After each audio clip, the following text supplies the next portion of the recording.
Hello, welcome to Early Exchange.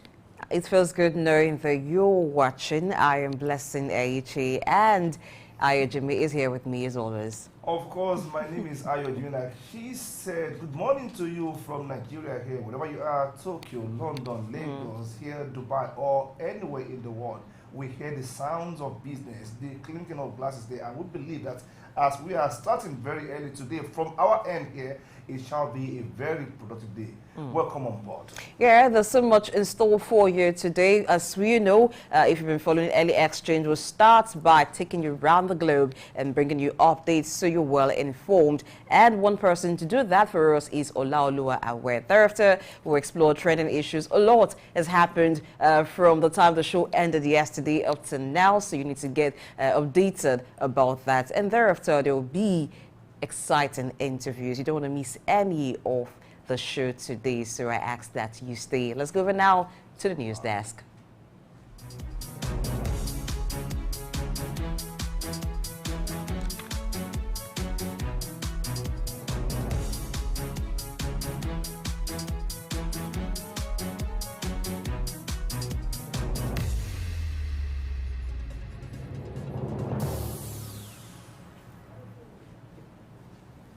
Good morning, welcome to the morning news update on Early Exchange. I am Olaoluwa Awe. Today we start with stories in Nigeria. Money supply in Nigeria's economy is said to have risen to a record high of 64.3 trillion naira in June 2023 from 55.5 trillion naira experienced in May this year. This is according to the Central Bank of Nigeria's most recently released money and credit statistics.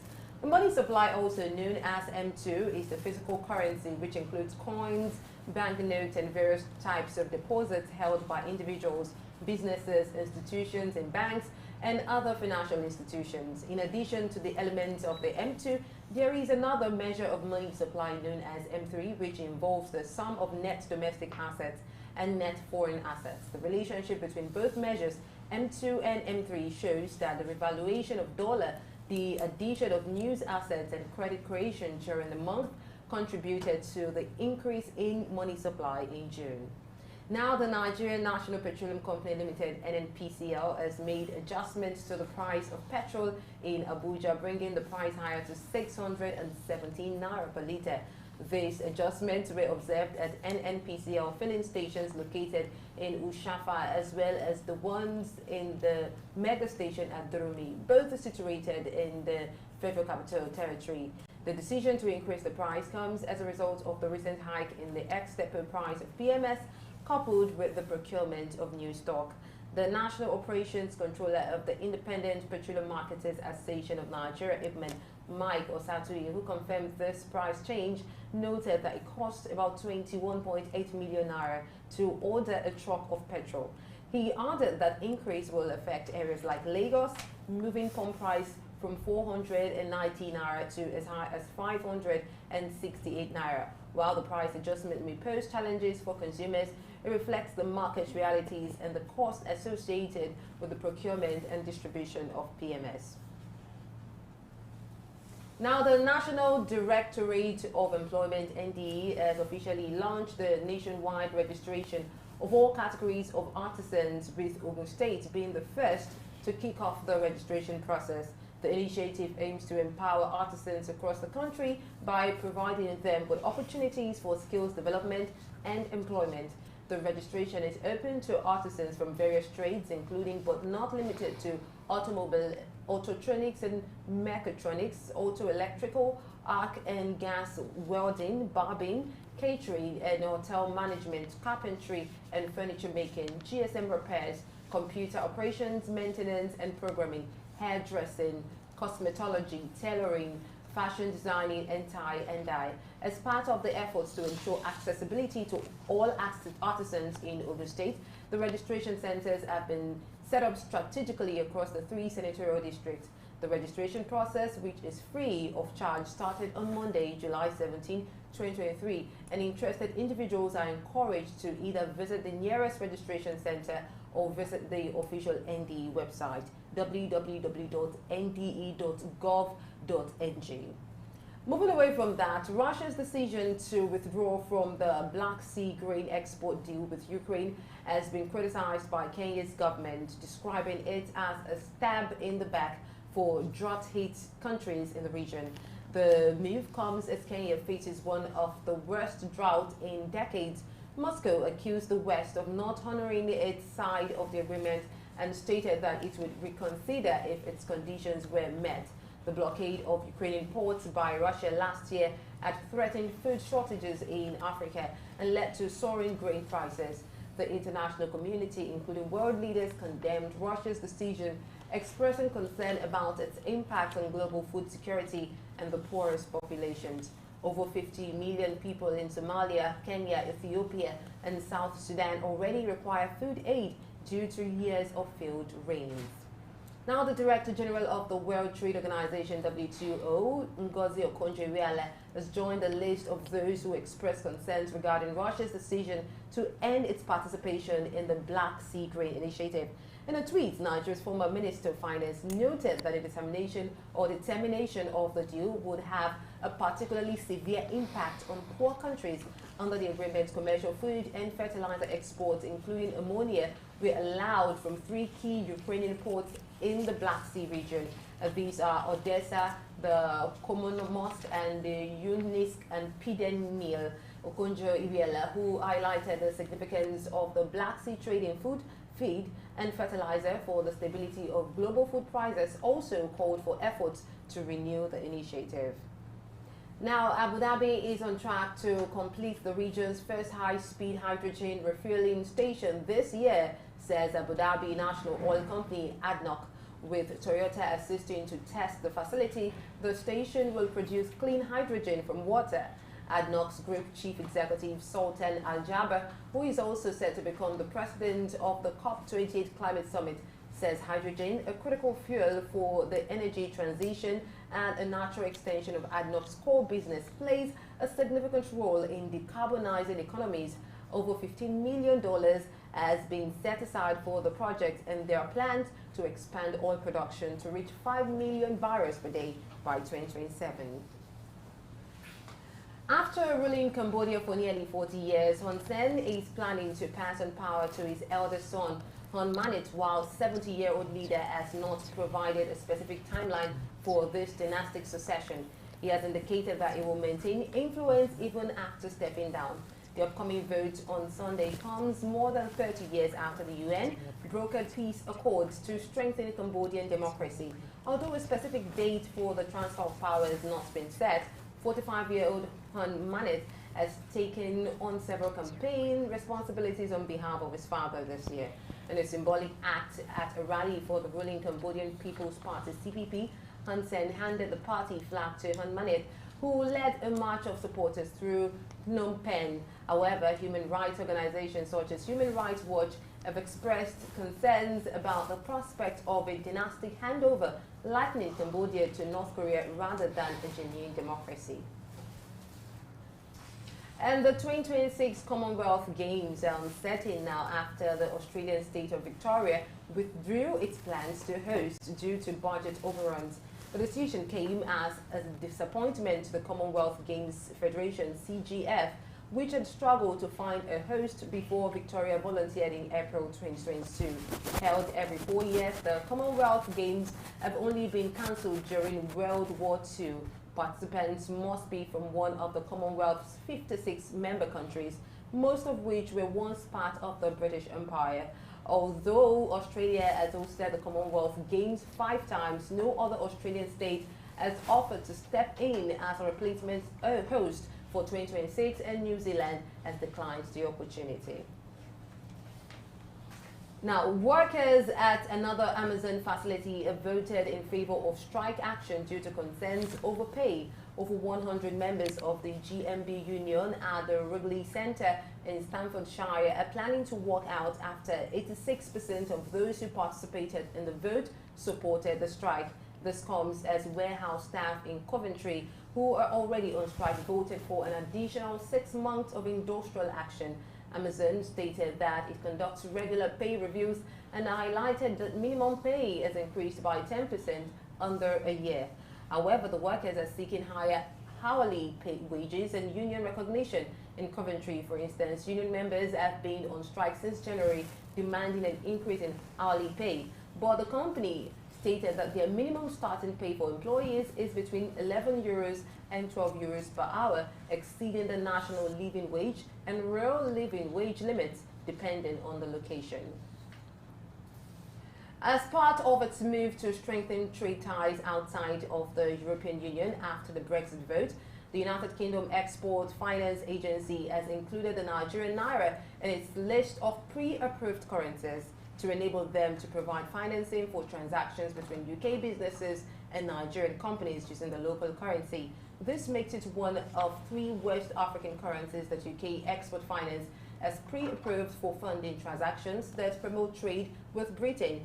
Under this financing structure, the UK will provide up to 85% of funding for projects that contain at least 20% British content.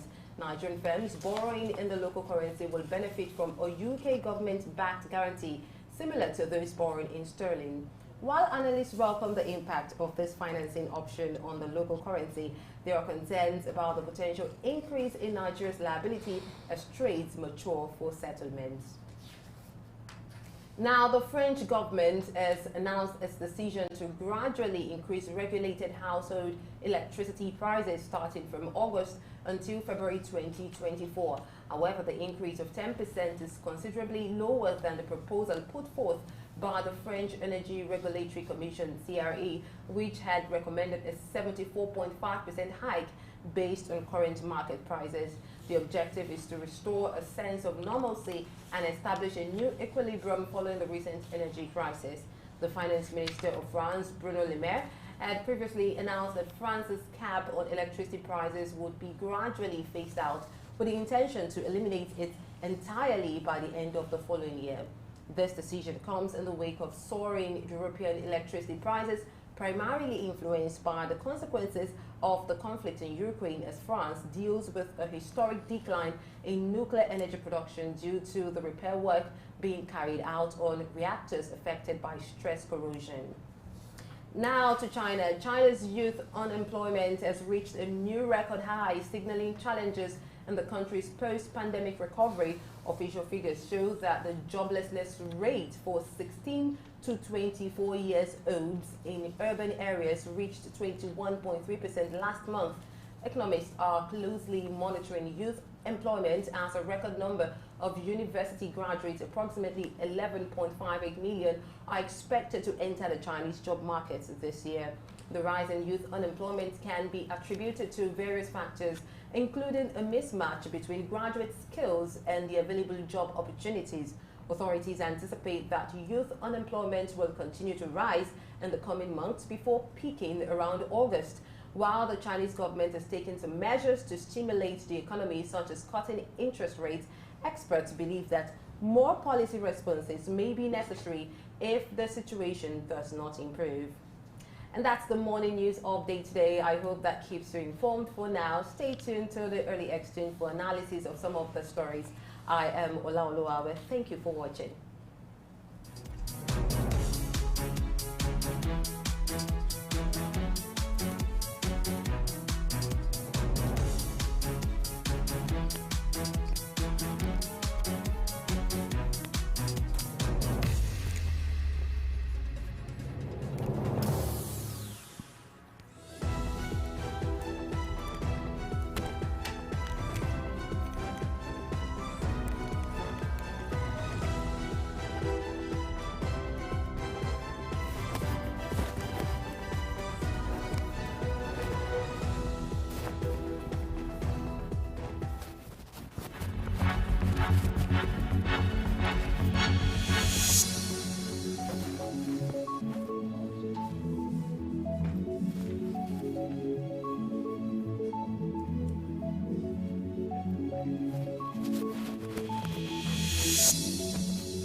Welcome back to the show. It's still Early Exchange on Souk News, and thank you, Olaoluwa, for the updates around the world. One of the issues discussed there in the news, as mentioned in the news, there is the increase in money supply in Nigeria, which has risen to a record high of 64.3 trillion naira in June alone. This presents some kind of economic dilemma. On the one hand, you want to roll out the drums and dance that it has the capacity to stimulate economic growth because demand on the aggregate will increase. But then, for those who understand how it works in the world of economics, you'll be a bit cautious to rejoice because it also has the capacity to drive up inflation, yes, and create some artificial boom in some sectors of the economy. So it poses a dilemma, like I said earlier on, and we have to look at this briefly. What's your take on that? I think it also, having more money in circulation also eases liquidity constraints like we experienced during the cash crunch. So there are pros and cons to this thing. So while you may be concerned about inflation, having cash to just do business and having more money in circulation sometimes could also ease. Okay, so maybe we should seek Idahosa or Samanze's view on this. The market forces of demand and supply are coming into play here now. We have a lot of money injection, a lot of liquid injection into the economy, and people are weighing the implications of all this. Idahosa is one of us here. He is the Director, Policy and Research, Africa Development Study Center, and he's always with us here on the show every morning. Good morning, Idahosa. Good morning, Blessing. Good morning. Good morning. Good morning, viewers. So we have injection of money into the system, of course, informed by the dollar revaluation and all other fiscal policy measures that have been adopted in the last couple of months. What's your take on it? What does this portend for us? Are we meant to roll out the drums and dance, or we should show some restraints? Well, I think it's always a challenge when you say there is so much money in circulation. And don't forget, the immediate past regime, this was one of the issues that we had to contend with that actually led to the redesign of the Naira. Because we said that there was so much money in circulation and most of it was actually not in the purview of the central bank, and the CBN needed to see how to pull out those money so that they can have oversight on them. So we don't know whether the 3 trillion that we said is in circulation is within the purview of central bank now, that they can see where those money are. That's one side of it. Now, you also must have to find out, because every time you're talking about inflation, you're talking about redistribution of wealth, because wealth is skewed to the hand of some certain individuals who are asset holders. And then poverty is spreading on the other side. So if you say 3 trillion in circulation, I don't know how much you have, Ayo. I may not be able to disclose. We're on a global TV here. I can't disclose that. That is risky. Because it's assumed that the way you say it, where it portends something good, is as if that money is in everybody's hand. I know that I don't have some in my pocket at all. So what that means is that certainly money is in the hands of few people. And on the other side, there's no money. And when you have this excess of liquidity in the system, chances are that they are going to push price up further. Definitely. And now the majority of the population, to use the political language, are disenfranchised from participating in the commodity market because they don't have money to buy. What that will also mean for those who produce will be low patronage. And so income will not come. So the negative effect on the economy is massive. And I think government must look beyond pushing more money. You know, the governor of Edo State sometime about 2 years ago raised the same issue. And he said government were printing so much money and pushing them into the circulation. And of course, further compounding the economic situation.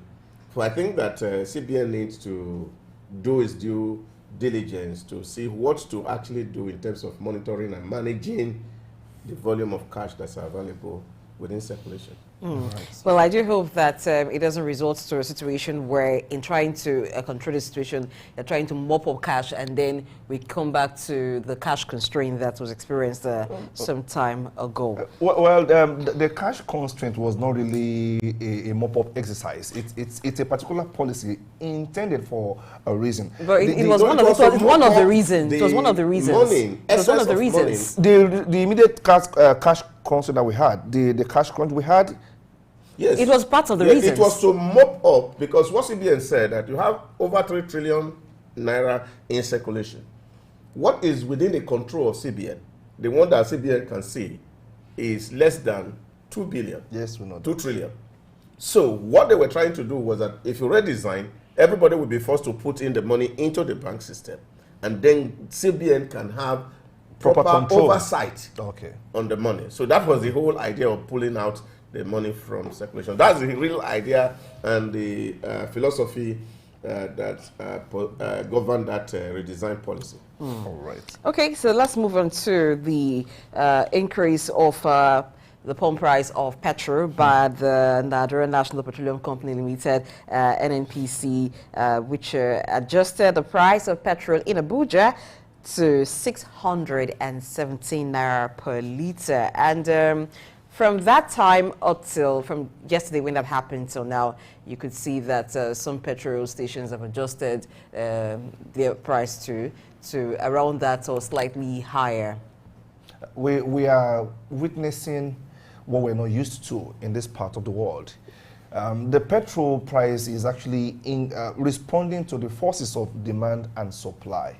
For the first time in a long while, in the history of our country, for the first time, we are allowing market forces to determine prices, which is the practice in some other parts of the world. But it is being argued that after a while, these same forces will force down the price because competition will increase when it becomes profitable for oil dealers to bring in oil and make decent profits. Then we have a lot of them playing in the sector, and we will have price reduction. But the real issue is that there's always a time lapse between policy implementation and any form of respite that comes to people. And that is why we are growing. As of today, this is just less than 2 months old. I mean, this new policy reshuffling about the oil sector. I think it is a bit too early for us to, yes, I wouldn't say it is too early to start complaining or start groaning, because we are all feeling the brunt of this. We are all growing under it. But then I just want to assume that after a while, if we allow the forces of demand and supply to take effect fully without any other undercover intervention anywhere, then at some point we will breathe respite. So, Idausa, what's your take on that? Yeah, I think we have all come to agree that subsidy regime was not sustainable. Yes. And it didn't really matter who became the president of Nigeria, because during the electioneering campaigns, all major contenders for the office of the presidency had agreed that subsidy had outlived its youthfulness, and there was a need for the country to remove subsidy payment. And what that means is that market forces are expected to determine the pump price of petrol. But then it's also for us to really have to understand how these things work. Because some of the issues that will determine the petrol pump price, most of them will not be within our control. And that's why a lot of people had argued that would have waited for the Dangote refinery to roll out. Alternatively, Nigeria would have refurbished or rebuilt its own refinery before eventually determining whether to remove the pump price of petrol. So it's not just the increase, it's the destabilization that is created by the volatility in the marketplace that's actually the problem. Two things are responsible for this price increase. Number one is the price of your exchange rate. Yes. And because, of course, we have also liberalized the exchange rate policy, and now that, of course, CBN is no longer fixing any rate for anybody, and market demand and supply is determining what rate the dollar exchange to the naira.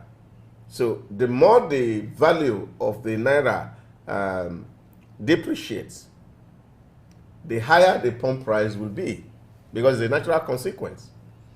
Now, you also understand that, of course, we also don't have control over the price of crude in the international market arena. So if the price of crude increases, which of course the cost for production also will increase, and of course that will affect the delivery cost of petroleum products. Payments. So these are the dynamics that we have to grapple with as a people. What I feel should be is that we should see maybe when the Dangote refinery eventually come on stream, that one will reduce a great deal what we currently expend on buying of petrol. The chances that they will come down, they are quite high if we do what is right. If NNPC, which is now supposed to be a company that is making profit, can actually go ahead and build a new refinery rather than waste money on refurbishing the old one, and then we will now have local supply. That will reduce pressure on exchange rate, because now still importing petrol require a lot of forex. Yes, and you have to buy at a very exorbitant to take price. care of our own local consumption. Yes, so once we have these dynamics taken care of, that we can produce and refine at home, it will drag down the price of the pump. In the meantime, more worrying is the ripple effect that the increase in the price of petrol will bring on board, because once the price of petrol goes up, it is just natural that you see the price of goods and services increases, because apart from petrol ensuring mobility, it also is a source of energy for a lot of businesses, because of the use of generators and all. So the issue here is that, apart from the fact that even when we have the Dangote refinery supplying petrol, maybe we have the modular refineries supporting as well, it's going to take quite a while before the price of goods and services adjust. Even when now you have the price of petrol selling at 617 naira, at least that's the price by the NNPC, but you may have in some regions selling higher than that. It will take a longer while for the price, if it comes down to maybe, if it comes lower. It may not necessarily be a very long while. If you follow the news just now, we were told that the unemployment rate in China is going high. Yes. What's responsible? Because there's deflation as we speak in China. What's deflation? You have prices of goods and commodity going down. And the people have no money to even buy. And those who have money are keeping it and waiting for the goods to further go down before they can purchase. And what that means is that the factories are freezing, because you have produced goods and you are not selling. That becomes also harmful to an economy. So if you are producing and you are not selling, chances are that you are also going to retrench. And so you create a lot of unemployment. You are not going to employ. That's what China is currently facing. While other countries in the world are talking about inflation, China is talking about deflation. So prices of goods can come down, because once supplier sees that the basic indices are right, they will price rightly. Otherwise, they won't have anybody to buy it. Well, okay, we'll just wait to see what happens, because I know that when the price goes up, it takes quite a while. People may have done production based on the high price, so it takes a while to exhaust that. People may have purchased, may have carried out services based on that, so it takes quite a while. It's not going to be an immediate thing with the price adjustments. I think it's going to be a two-way thing. We as Nigerians, we should be patient a little bit to allow the forces take care of the supply, the demand, and the price as it were. And you mentioned a particular a big if the government and NNPC would do the right thing, and they will really allow market forces to do the needful, then we might be able to breathe a sigh of relief very soon, because there is always a limit to people's pain threshold. And that is what we understand. Okay, the show is still Early Exchange. We'll go on a very short break now, and when we return, we'll take a deep dive into one of the issues that we have on the front burner today, which is the issue of data management. Just yesterday, some companies were being investigated by the Data Commission, and we'll come back and talk about that after this break. We don't want to let all the cats out of the bag.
The practice of collecting, keeping, and using data securely, efficiently, and also cost-effectively is referred to as data management. The increased reliance in technology and also the need to make data-driven decisions has led to significant changes in data management globally.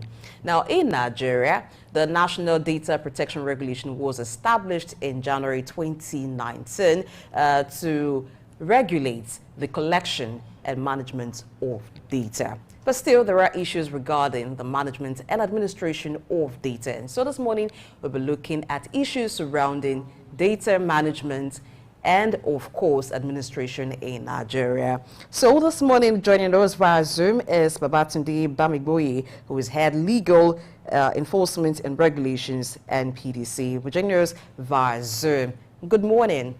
Before we go over to a guest, let's just quickly take a report to provide you with more insight into data management. And then our guest who's already waiting to join us via Zoom will speak. The Nigerian Data Protection Act 2023 was signed into law by President Bola Ahmed Tinubu on June 12. The act provides a legal framework for the protection of personal information. While some Nigerians see this as a welcome idea, some have shared a different opinion on why the government should be managing their personal information. The issues with the release of personal data have a lot to do with the trust factor and a lot of confidentiality.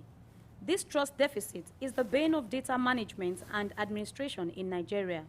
It is evident that a lot of informed Nigerians do not necessarily oppose the idea of submitting their data to approved statutory handlers. They only want to be assured of responsible data handling informed by stricter regulations and penalties for any breach.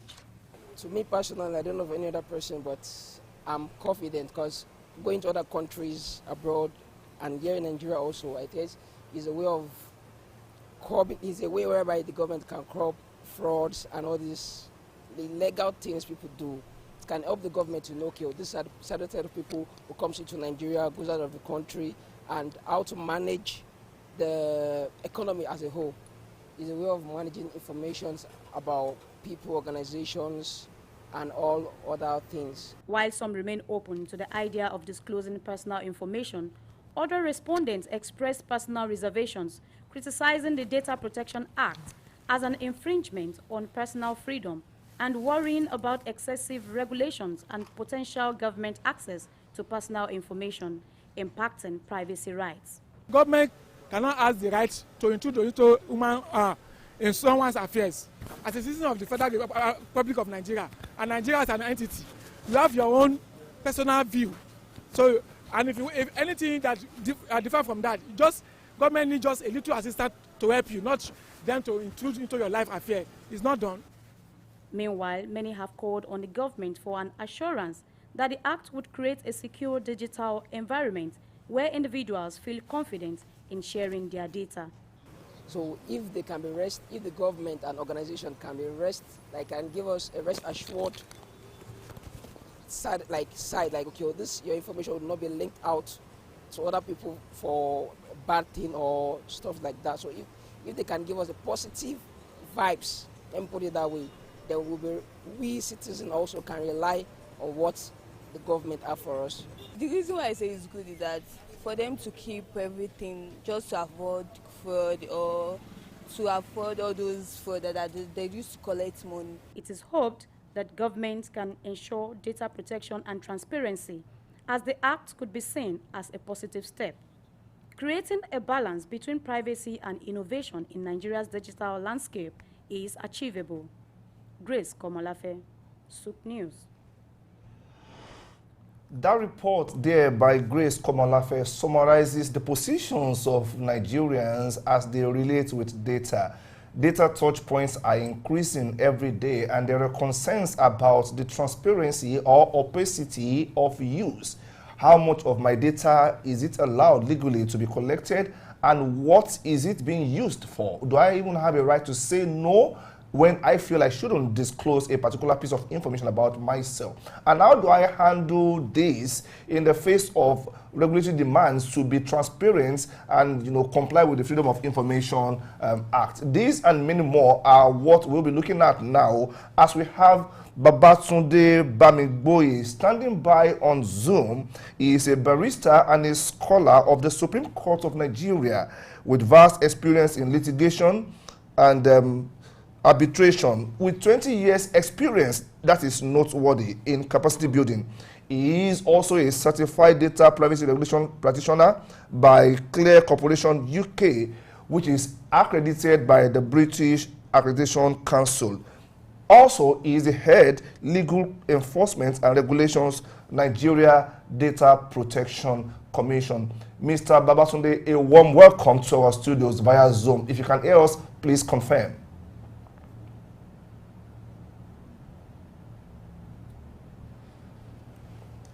Mr. Babatunde? Okay. It's good to know that you can. You're there, but we can't hear you. Maybe you want to unmute your mic so we can hear you and have the conversation.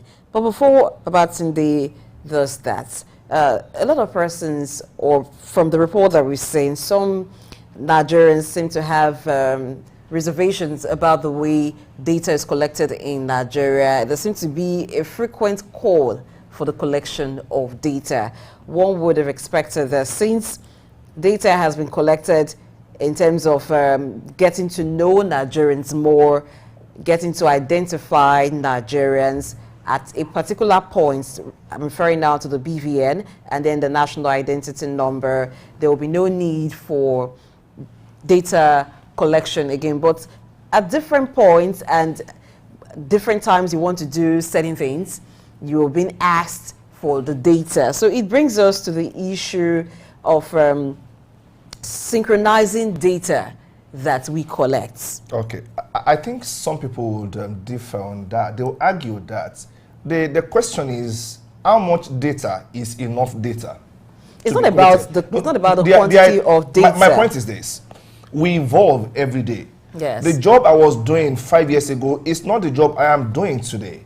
So if I'm trying to access a particular facility, for instance, and the lending organization is asking me for my job data, would I say because I submitted the particular data about my job status 5 years ago, I shouldn't? I'm talking about data synchronization. I understand. Because if you have data collected, for instance, you have your BVN, and you have your national identity number, if there's a common pool where this data goes, then all that would need to be asked is just maybe an update if certain information has changed, because they have access to data that had already been collected. Some time ago, we talked about the need or the requirements by banks now that you have to include your social media handles. That's just updating data because they already have your information from your bank verification number and your national identity number. That's different. But you find that even when you go to, maybe you want to secure a driver's license or some other things, it's a different process already. You're having to do biometrics all over again. Did your fingerprints change? Well, we are a country that is still growing. There's a reason we are not called developed country yet. There's a reason we are still called developing country yet. And that is because we are still evolving.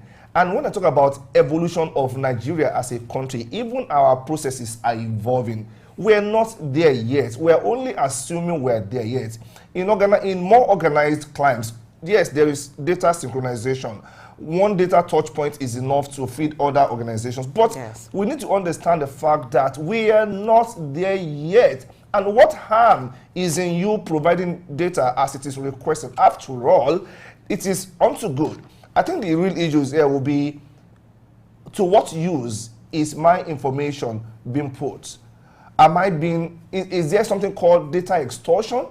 If it is data extortion and it is used illegally or it is shared without your consent and as against the regulation of the law, then you have a reason to complain.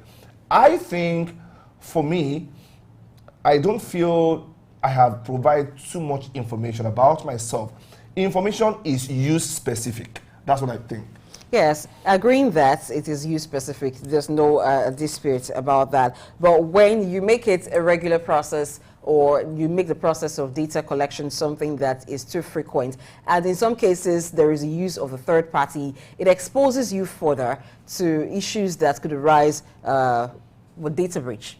Oh, you're right. That is why there is the Nigerian Data Protection Commission. Like you said in your introductory statements, it came into being to regulate the use of data, and they are not, like I said earlier, about 9 companies are being investigated as at yesterday because maybe they breached data or they shared data without complying with the provision of the law. And beyond that, there's something called data fragmentation, when data is stored in silos across yes, different systems and departments. And that speaks to what you have said earlier, that there should be a central collating system where we can actually pull up data when needed. So I think we're having signals that Mr. Babatunde Bamiboye is now technically set to join the conversation. Good morning, Mr. Babatunde. Can you hear us now? Good morning. I can hear you. Your audio is still not that loud enough for me. I still can't speak anything you said. Oh, but Can you? I can pick you. I Okay, think okay. Okay, we the can hear you authorized clearly Definitely. now. All right.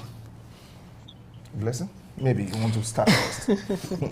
Okay, perhaps you may have heard us talking about issues surrounding data management and administration in Nigeria. We understand that, of course, there is the National Data Protection Regulation established in January 2019. How far has that helped in addressing issues of data management and administration?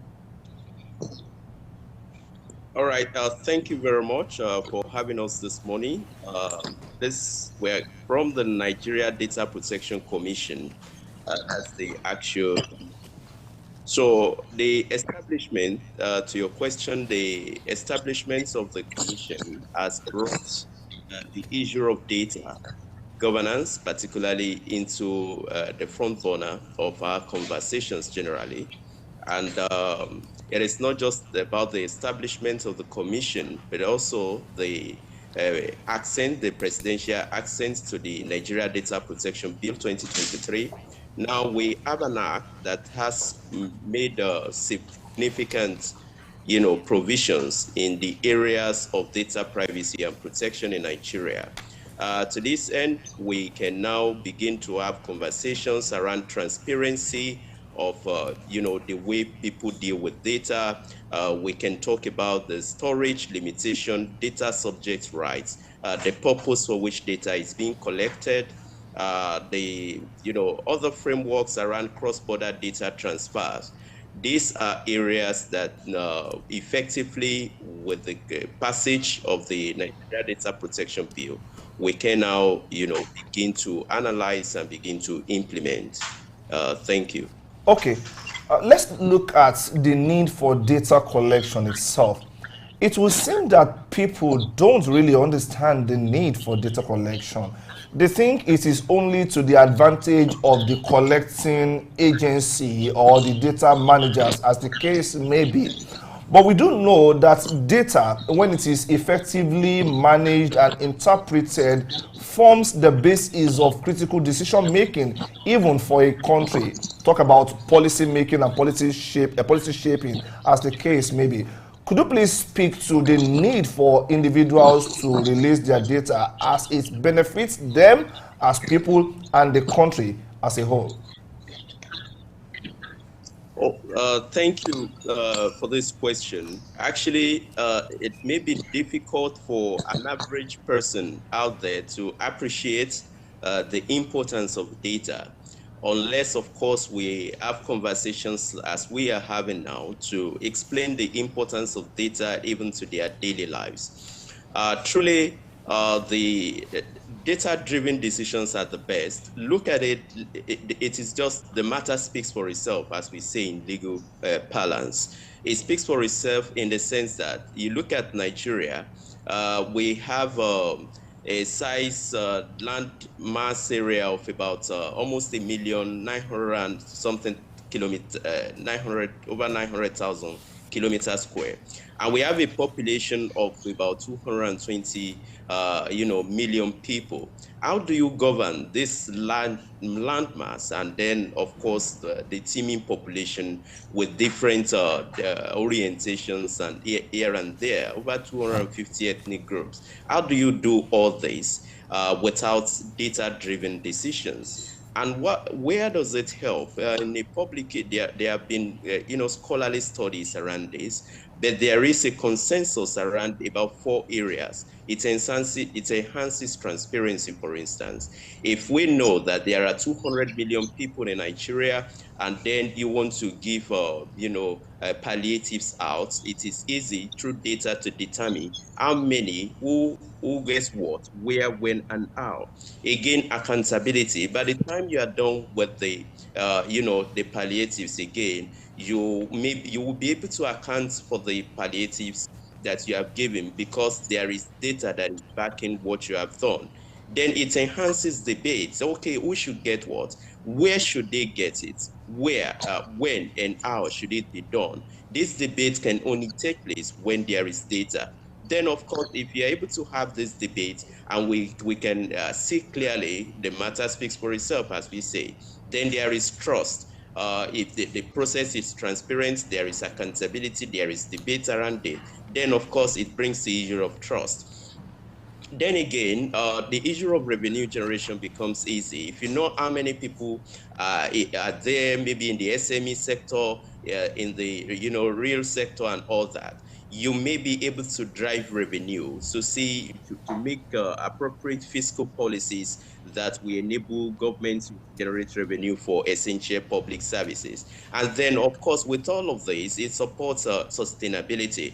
Because without data, without the transparency, accountability, the debate, and the trust that is there, the issue of sustainability will become a moot point. So with all of this, we will have sustainability, and that is the crux of the matter.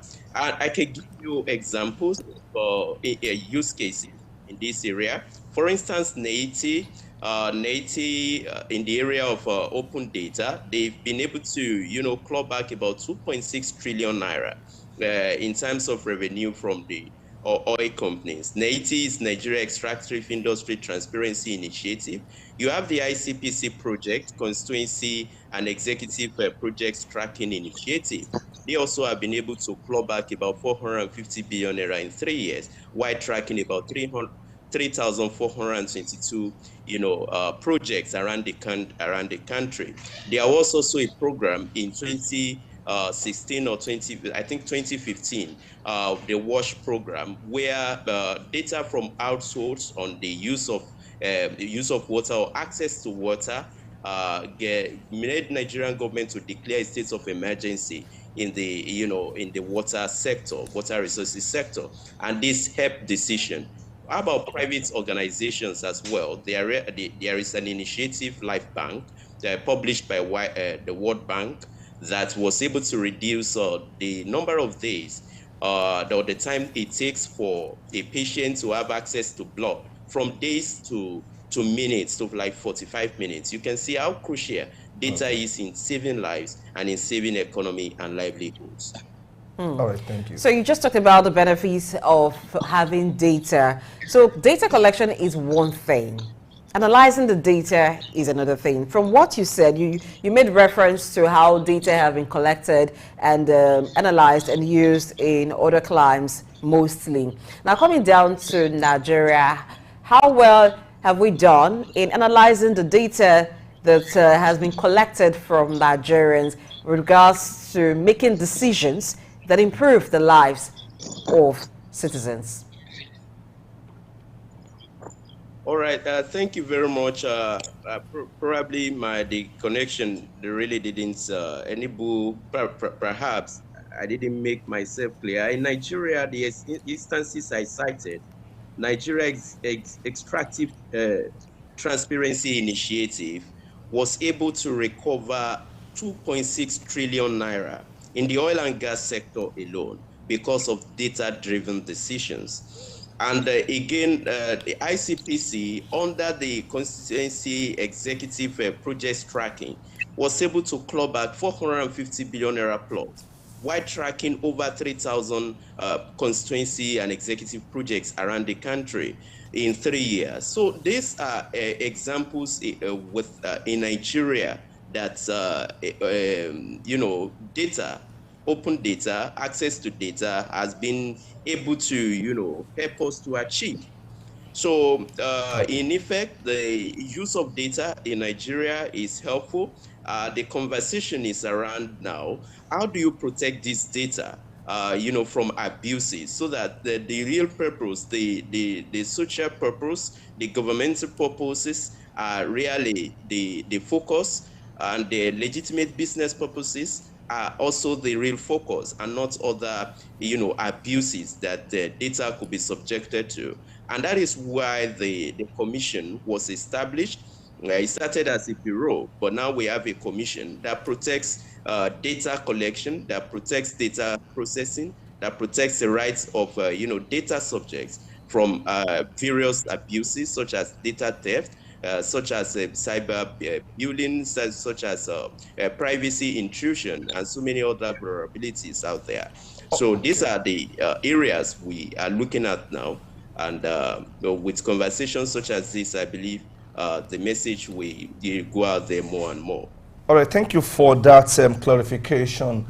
Let's look at the quality of data that we are collecting and even the data infrastructure. We're talking of a population of over 200 million people.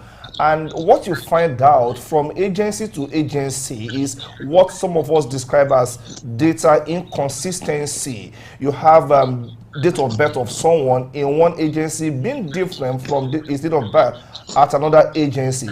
And this speaks to the quality of the collation itself because we have typographical errors, wrong data entry at the point of collation. And this talks about the quality of the data. How do we ensure that we train manpower enough to be able to take control of quality? And at the same time, what about the infrastructure?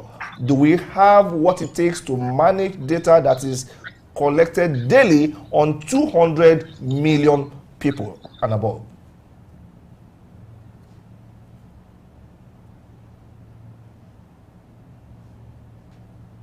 Are you muted? Thank you very much for that question again. Ensuring that accuracy of data is very important, because without that, it is ultimately useless for decision making. There is a saying that for us to base our decision on a miasma of distortion is to go disastrously astray, and that is not what we want to do as a nation. So that is actually part of the objective of the Act. If you look at the principles set out under the Act, Part 5 of the Act, Section 25, precisely, you will see places the need for data accuracy is important, and again under the rights of the data subject as well. Part 6, you will see the right to data rectification if there are inaccuracies in data. This is very important. Now, on the issue of data itself, there are certain elements or characteristics that are very vital to this process of accuracy or to the use of data. You want to be sure of its veracity. You want to be sure of its velocity. You want to be sure of its validity and all those. So these are the conversations, and the initiatives around them also depends on the level of awareness that we have, which that we are able to do out there. The importance of people paying attention to when they are giving out their data in all these places that they collect data. And again, of course, if there is no data accuracy, there will be problem of interoperability.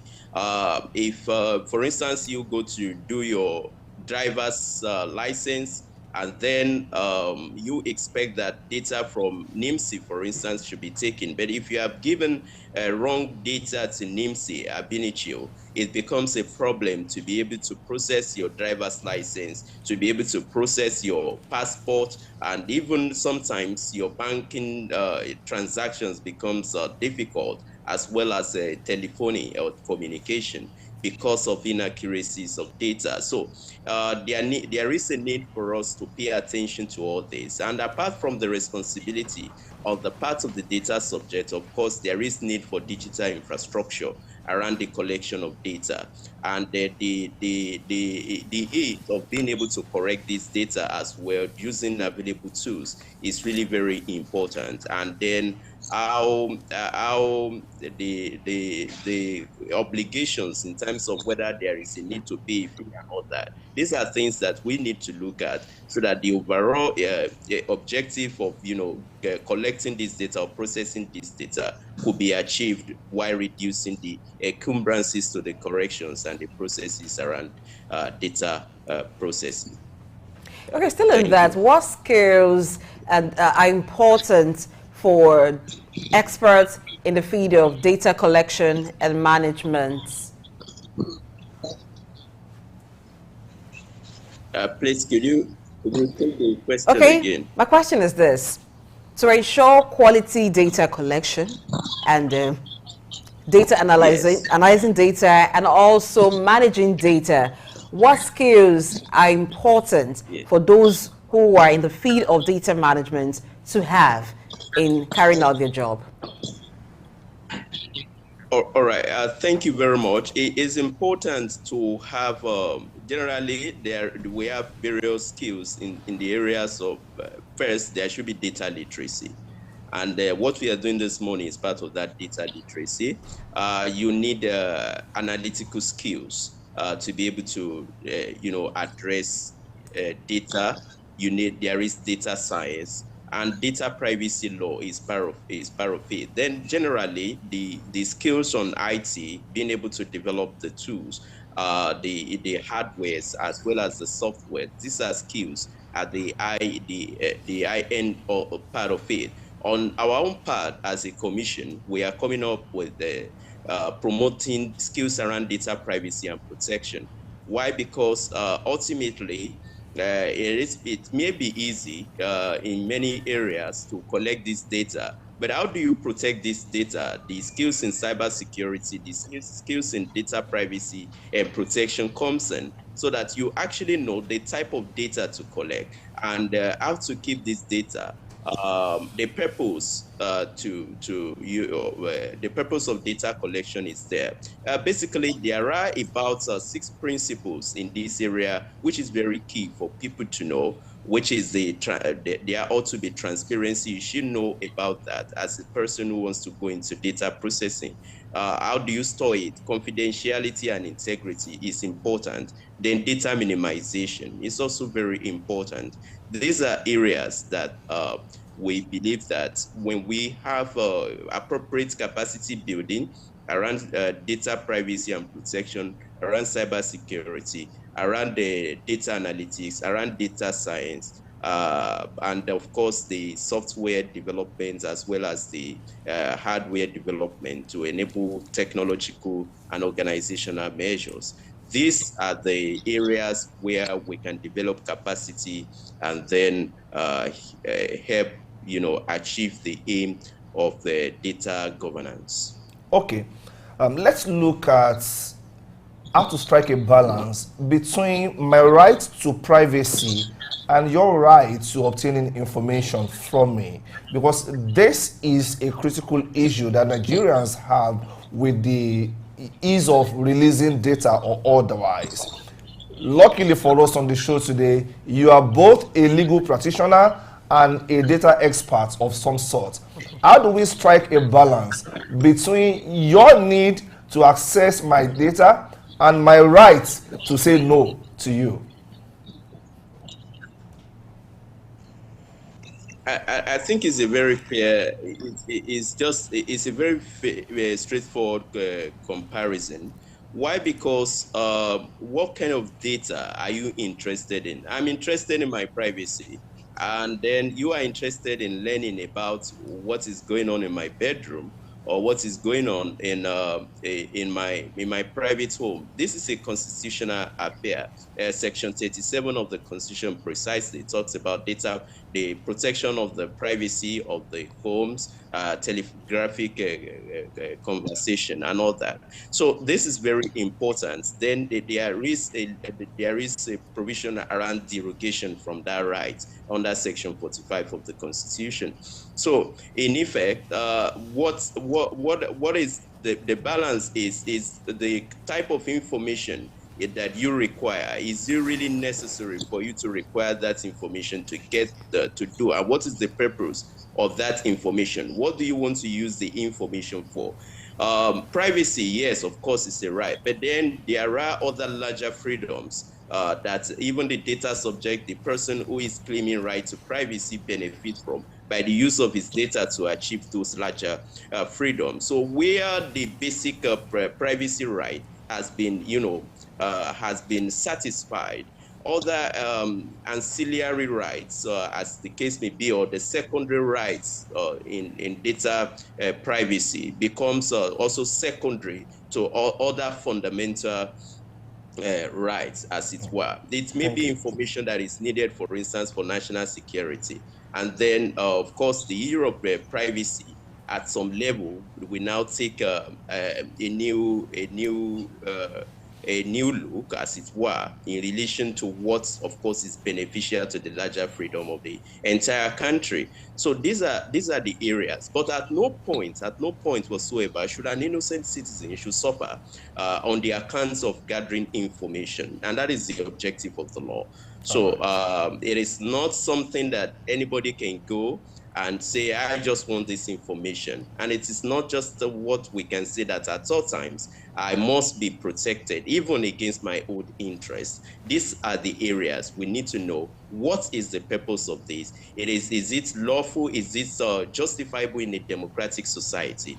These are the safeguards that have been put in place upon which we must balance the idea of right to information and right or freedom of expression, as it were, and again, rights to privacy. Thank you. Okay, now, finally, let's look at fostering collaboration in terms of data sharing between the academia and industry towards development. How do we foster that? Yeah, these are the areas where data is really very crucial for research purposes and statistical purposes. And the Act, of course, recognizes this under the exemptions it provides from the very first parts of the Act, I think Section 3, to be precise, and even from the principles also under Section 20, I think Section 25, thereabout. The principles, again, are really very important. It allows for further processing of data for research purposes and statistical purposes. So in the academic community, of course, this could be done, but it's important to advert to privacy in this area. And what you could do is to anonymize the data, is to pseudonymize the data, use encryptions and all of that things that we actually take the data away from being a personally identifiable data to just mere statistical data that will be useful, and anybody can deal with it freely. Where in researches and discourses such as this, instead of just discussing somebody's privacy or analyzing somebody's personal life, that would be a violent intrusion into privacy. Thank you very much, sir. Mr. Babatunde Bamigboye, a legal practitioner and the head legal enforcement and regulations for Nigeria Data Protection Commission. It's been an educative session with you. I'm saying thank you to you. Blessing. Thank you for your time with us. I like the part where you talked about personalizing data and converting it, not personalizing data, converting it to statistical data. I think that will make a lot of persons feel comfortable and willing to avail the relevant authorities of their information when it is required. So we'll go on a short break now, and when we return, we'll look at the challenges of poultry farming in Nigeria. Don't forget, or if you recall clearly, yesterday, the farmers of poultry want to go on, can I call it strike? They want to down tool. They want to shut down, and that has implications for some people here and there. So we'll take a break now, we'll come back. Stay tuned.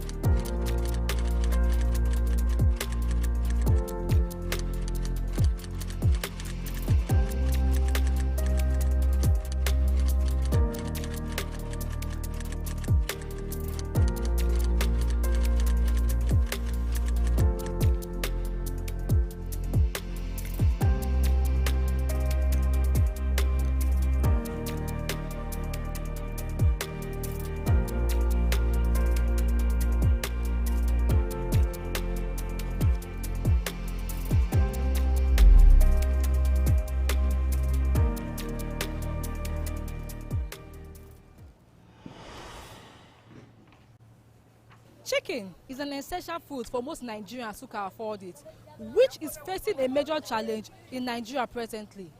This is the reason Poultry Association of Nigeria are shutting down their poultry. Here, we are at the Jankara market to get the reaction of chicken sellers. The poultry industry in Nigeria is a vibrant and growing sector, but it is facing some challenges.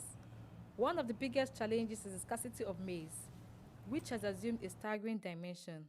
Maize is a major component of poultry feed, and the recent scarcity of maize has made it difficult for poultry farmers to feed their birds. Productivity has declined, the supply chain is disrupted, and it is putting pressure on the price of poultry products.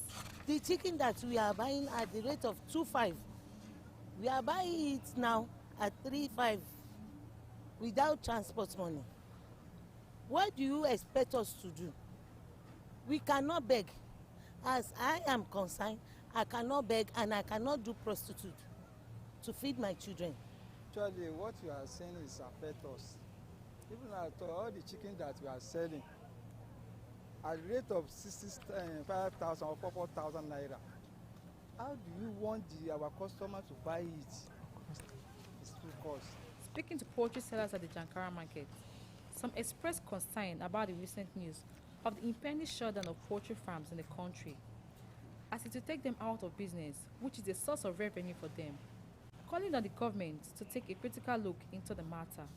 I think if government is tolling this route, it is important that they provide alternative, probably or maybe focusing on ensuring that we have enough homegrown alternative, which will mean they have to invest aggressively in maize agriculture or maize farming to ensure that the gap is actually bridged and covered. I do not think it is a good idea, but if the economic environment is not allowing them to thrive, then it means it has come to a point where they need to take decisive action that would allow them to make good of their businesses. It is not a good idea, and we can only hope that something is done about it to help them get back into business and into making profit. We are tired of Nigeria. They are suffering us. But we are pleading. We are pleading for them to help us let everything to come down. Because we women that we are selling chicken, we are husband in the house. And every blessed day they increase this chicken. Every blessed day. The corn is costly, you understand? And they use corn to do the food for them, which is this one.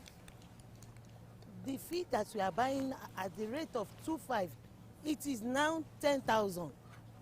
While this news is carried to a lot of respondents in the market, a few of them share the sentiment that such a move might help to draw the attention of the government to the plight of poultry farmers. It is unclear what the government will do about the situation. While some people suggest financial intervention from the government, others say the focus should be on increasing maize production. Chemaka Opara, Sook News.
Thanks for staying tuned to Early Exchange. Now let's look at poultry farming in Nigeria. Now, poultry production in Nigeria is on the rise. The supply of poultry products in Nigeria, poultry product supply in Nigeria has been on the increase since 1996 by 1%. And one thing that is key to the production of poultry products is feeds for the poultry beds. And this time around, the farmers are saying they want to down tools, or you can say go on a strike because of the scarcity and the increase in price of poultry feeds. Are you threatened by that?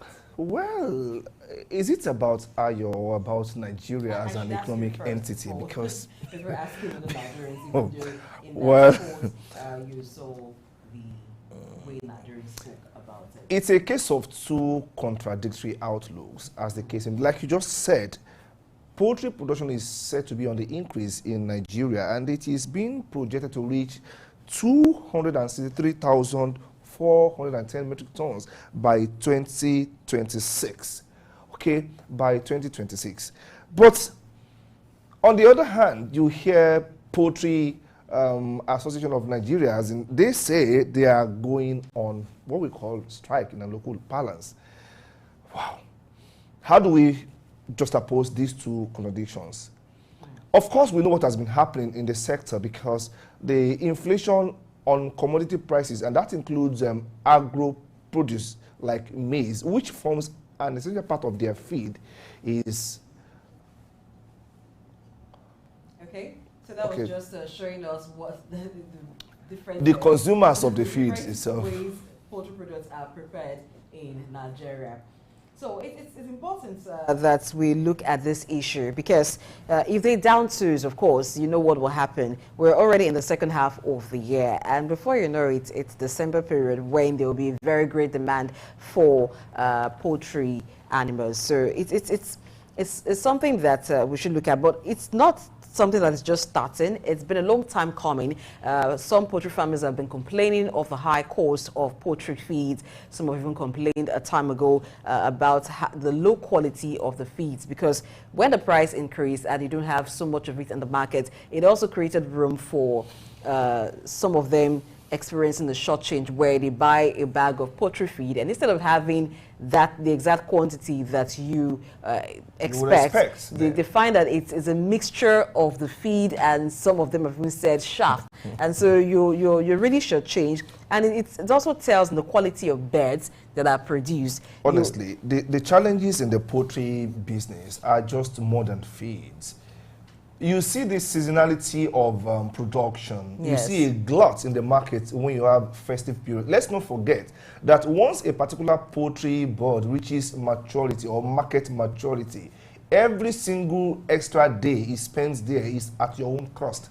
And you have no choice. You really can't control the market price because you are not the only player there. There is no monopoly of poultry farming anywhere in the world. So you are playing in a particular market. And that speaks to the storage facility. Because if you can't sell your birds live to meet festive periods, then you should be able to, store them in a way. But we don't have that facility here, and that is a challenge. They are being forced. It's not really about storage, because the demand for poultry is always high. In fact, we don't seem to have enough of poultry products to serve the demand for it, because that's why you have importation of poultry products from neighboring countries, frozen foods especially. What we even have basically in Nigeria is live poultry birds. Mm-hmm. But when you talk about frozen food, there is still the gap in terms of the supply. And so in trying to meet up the demand, there is importation. And that's what NAFDAC has been against, importation of birds from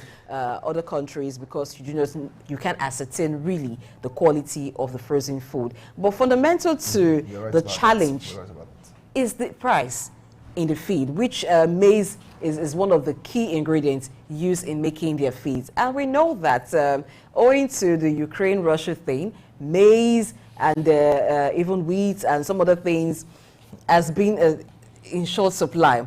Now, maize production in Nigeria too has not also been so in large quantities. So this has also affected, of course, the we know that insecurity in Nigeria has affected maize production. A lot of farmers, yes, because maize largely comes from the northern part of the country, and we know what has been happening in the northeastern part and even the northwestern part in recent times, where farmers can't even go to their farms to cultivate the land and give us the grains that we need.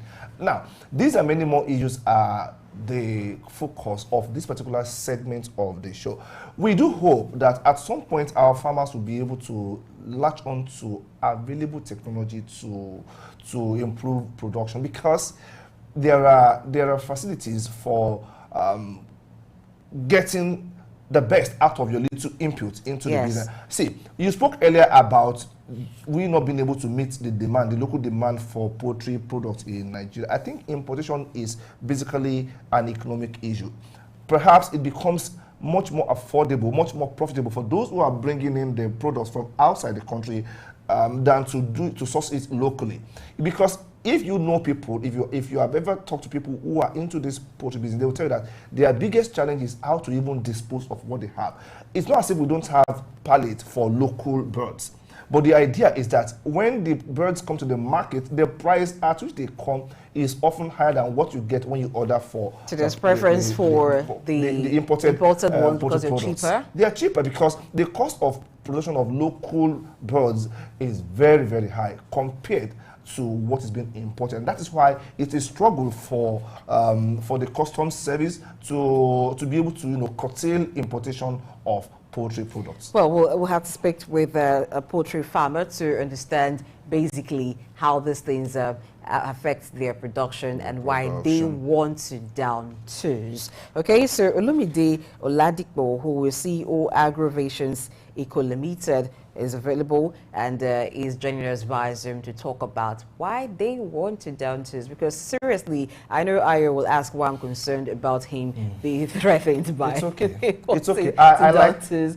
But I know that this is business. This is business, not just for the farmers. A lot of hospitality centers make use of this. Even for events, it's a cheap source of protein when you have events. Did you just say cheap? When you have events. I'm not talking about personal consumption or consumption for a family. Because a kilo of turkey or chicken is not that cheap. It's way cheaper comparing to buying a full cow.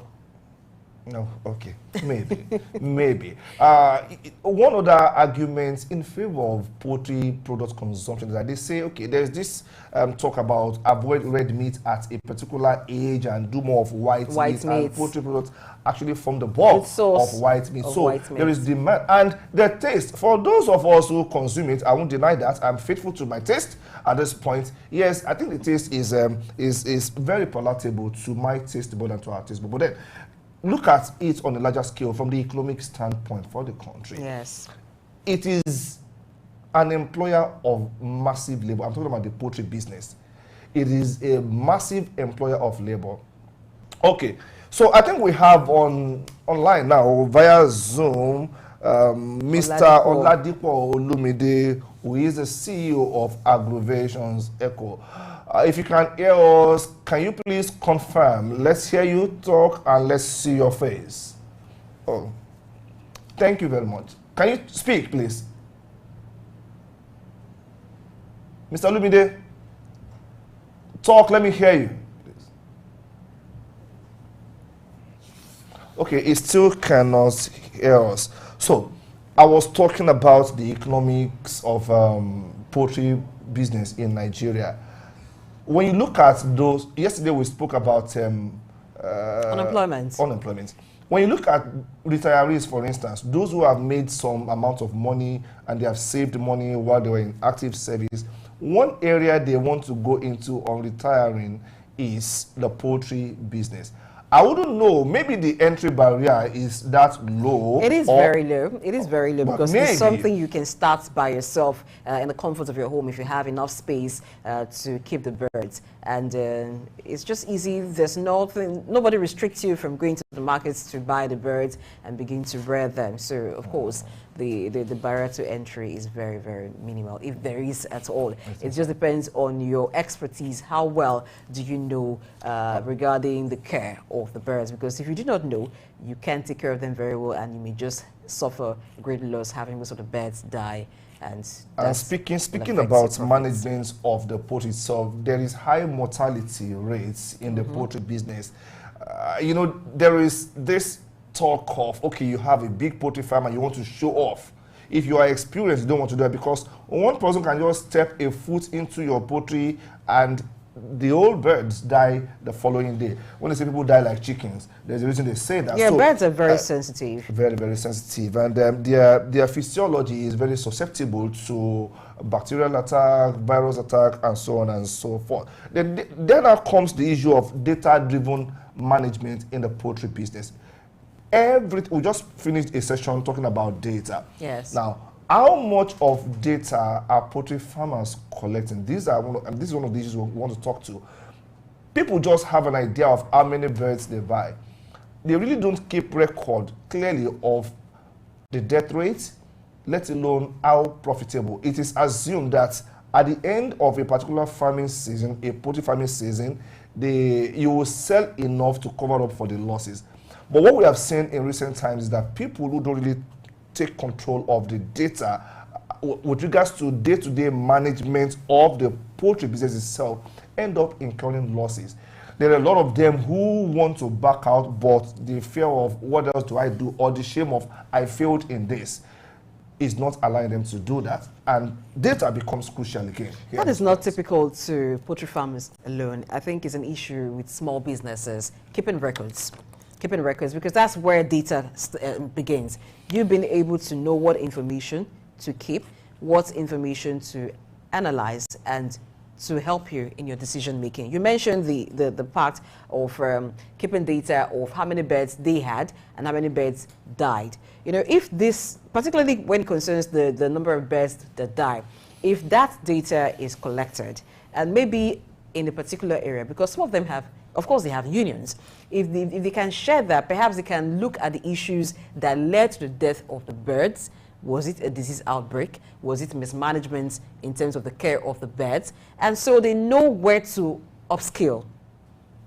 Maybe get an expert, or from the experience of one farmer, learn and know how to do better. But like I said, it's not typical to them alone. It's an issue of small businesses. At the end of the day, what the person is considering, how much did I spend in buying the birds? How much did I spend in buying their feeds? And how much did I make at the end of the day? So if there is turnover, every other thing sometimes is just forgotten. Well, I just want to believe that we'll get to a point where we become very scientific with our production process, talking about poultry farming. One key area that is of concern to neighbors of poultry farms is waste management. The stench yes, that sometimes emanates while we from like poultry farm. like the product that comes from the farms. Yes. The other byproduct of the poultry farm itself, nobody likes it, and it boils down to waste management, which I'm not sure we have done very well in this part of the world. Yes, as much as poultry farming is something that is easy to start up, you can start in the comfort of your home. I also think that there should be areas designated for poultry farming, Definitely. like every other kind of farming, because managing the waste that comes from the poultry farm, no matter how much you do, sometimes you still have a bad smell coming from that area. Now, I remember that there was some time ago, there was an area where a poultry farm was sited. It was in the residential area. And during the rainy season, it was terrible to even go through that area, because waste from that area just gets into the open drain, and so it's a problem for residents around that area. And also there are skills in managing these things, waste, the yes. waste. And some people don't have enough workers, because to do this, poultry is not easy.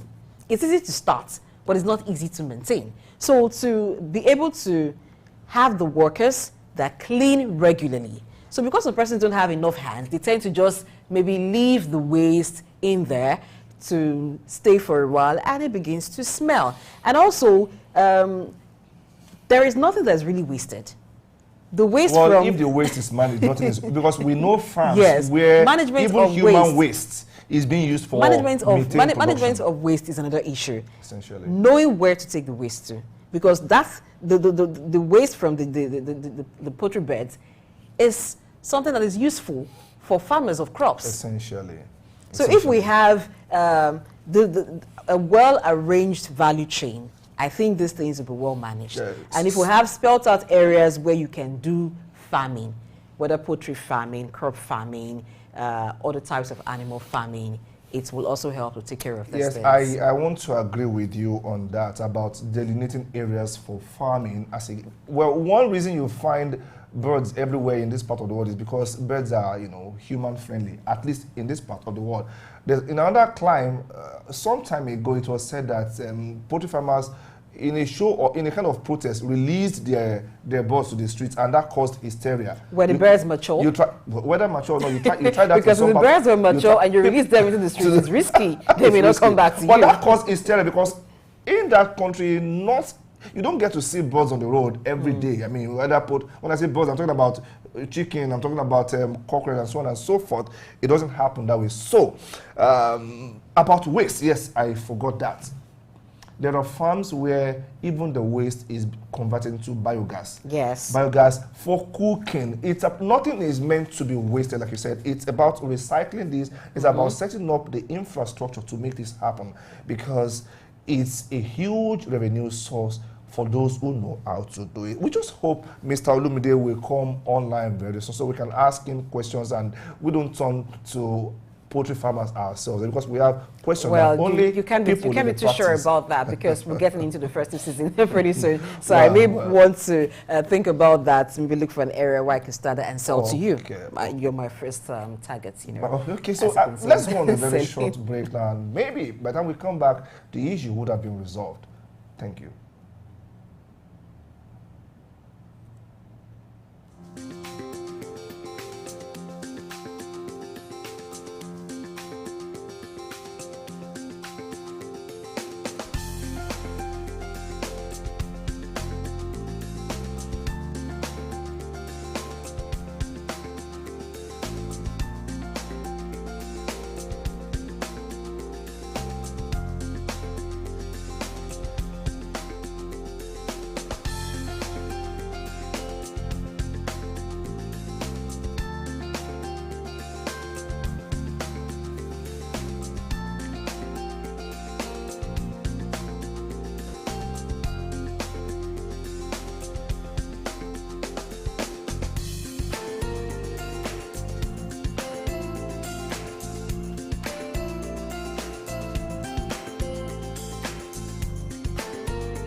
Welcome back. We are still talking about the challenges in the poultry business, with the Poultry Association of Nigeria threatening to shut down or to down tool because they really can't measure up, they can't keep up with the increasing price of maize, which is an essential ingredient of feed for their birds. And we're trying earlier to link up with a poultry farmer, Mr. Oladipo Olumide, and we had challenges there. I'd like to find out if you can hear us now. Let us know. Good morning, Mr. Olumide. Good morning. Can you speak to us now? Hello? Oh dear. I still can't hear you. Are you muted? Okay, I think it seems to have challenge with his audio. Okay, maybe we'll have to reserve that conversation with an expert to another time, if not, that day. Meanwhile, let's take a look here at the scale of the poultry business. Yes. We have a lot of small-scale subsistence poultry farmers scattered across the country, and you begin to wonder how long their output can serve a population that is growing geometrically, while the demand for poultry products are actually growing as well.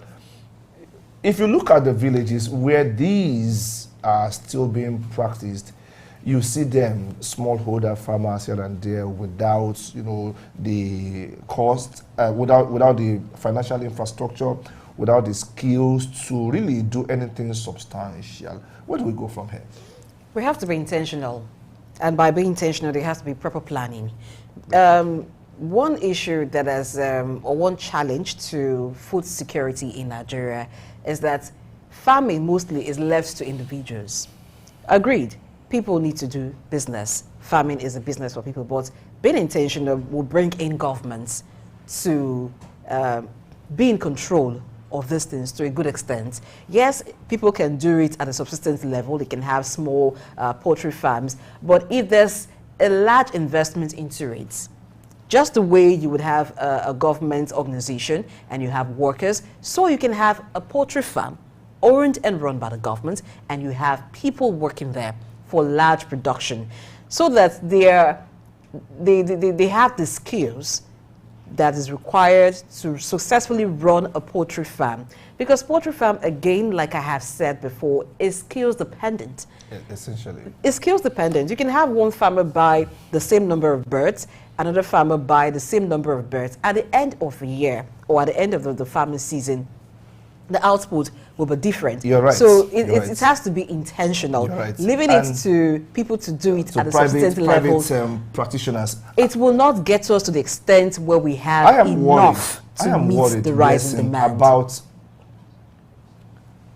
We should try Mr. Olumide. I have signals that he is back with us. I hope we can, even if it's just for 5 minutes or 10 minutes, talk to him. Mr. Olumide, if you can hear us now, can you please speak? Mr. Olumide? Hello. Good morning. Hello. Good morning. Can you hear me? I can hear you clearly. Oh, okay. Great. Great. Okay.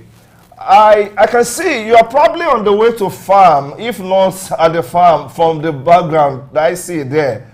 It's good to know that you are still going to the farm, even though PAN is threatening to shut down because of the rising cost of maize. Can you give us a picture of what is happening? Why are poultry farmers planning to shut down? Good morning to you, viewers. For what we are experiencing in the poultry industry, especially in the pest and nutrient sector now, we are experiencing an increase in the major agro-commodity use for feed, which is particularly maize. So before we can have a chicken on our table, there are so many value-chain activities that always comes in place. From primary producers, when you look at our primary producers, cost of input that they are using to plant the maize is going skyrocketed every day.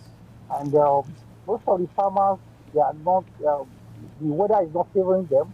So these are some of the things that affect the price of the maize. And I think recently the choice for buying maize from abroad, Nigeria and Japan, and you know, I think that affected the price of the maize commodity. As I'm talking to you, the maize commodity is now 325, and which is about 50% of your food formulation. So, and I've seen so many poultry farmers, and they're explaining a lot of things. The cost of buying feed now to feed their bells is increasing every day. And some of them cannot cope because when they look at the cost and the profit, there's nothing for them to gain, for them to pay their staff and some other things like that. They are affected. So the best thing is for them to say they want to shut down. And if they can shut down, which means it affect the economy of the country, and if their government can look inward and look at the way forward. Actually, what we need from the maize value chain sector, is the number of maize that we need in the country is about 15 million metric tons of maize. And presently, our farmers can only do 10.5 metric tons of maize. So, which means we are not even meet up with the demand. So, and people who are doing things, they need this maize. So, these are some of the things why most of these farmers have to, they are planning to go on a short down because they can't cope with the business any longer. So what would be the way forward from this? Because this is your business. If you're down tools, how do you make ends meet? For me, the way forward is to look at, there are so many, like I said, there are so many values and activities that come to play when it comes to something that we eat on our table. For like, I'm doing something recently, like presently now we are having a lot of fresh maize coming out. And when you look at the maize coming out this time around, because we are planting around September and October, which means we will likely experience a climate factor challenge, which is we may not experience enough rain before. And most of us are not doing, we are doing open farming system, which is not like the irrigation system that we are doing. Most of us are not doing that, except in the north few. So presently we are having enough maize. But the problem with our maize presently is the aflatoxin level. When your maize is not well dry and you use the maize to do your feed, number one, they cause a lot of bacteria infections on your bed. So you're using undried maize that have high aflatoxin level. It will affect your cost of buying vaccine and some other things for your beds. Now, the way forward is very simple. If you can look at that value chain system and look at what is required, because when you look at most of the farmers, you want to buy maize from them now, they will make last year maize and the fresh maize for you to buy.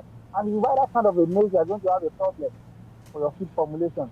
And when you are a supplier too, when you take all these feed to feed you to buy, and once they test it with their moisture meter, they discover that they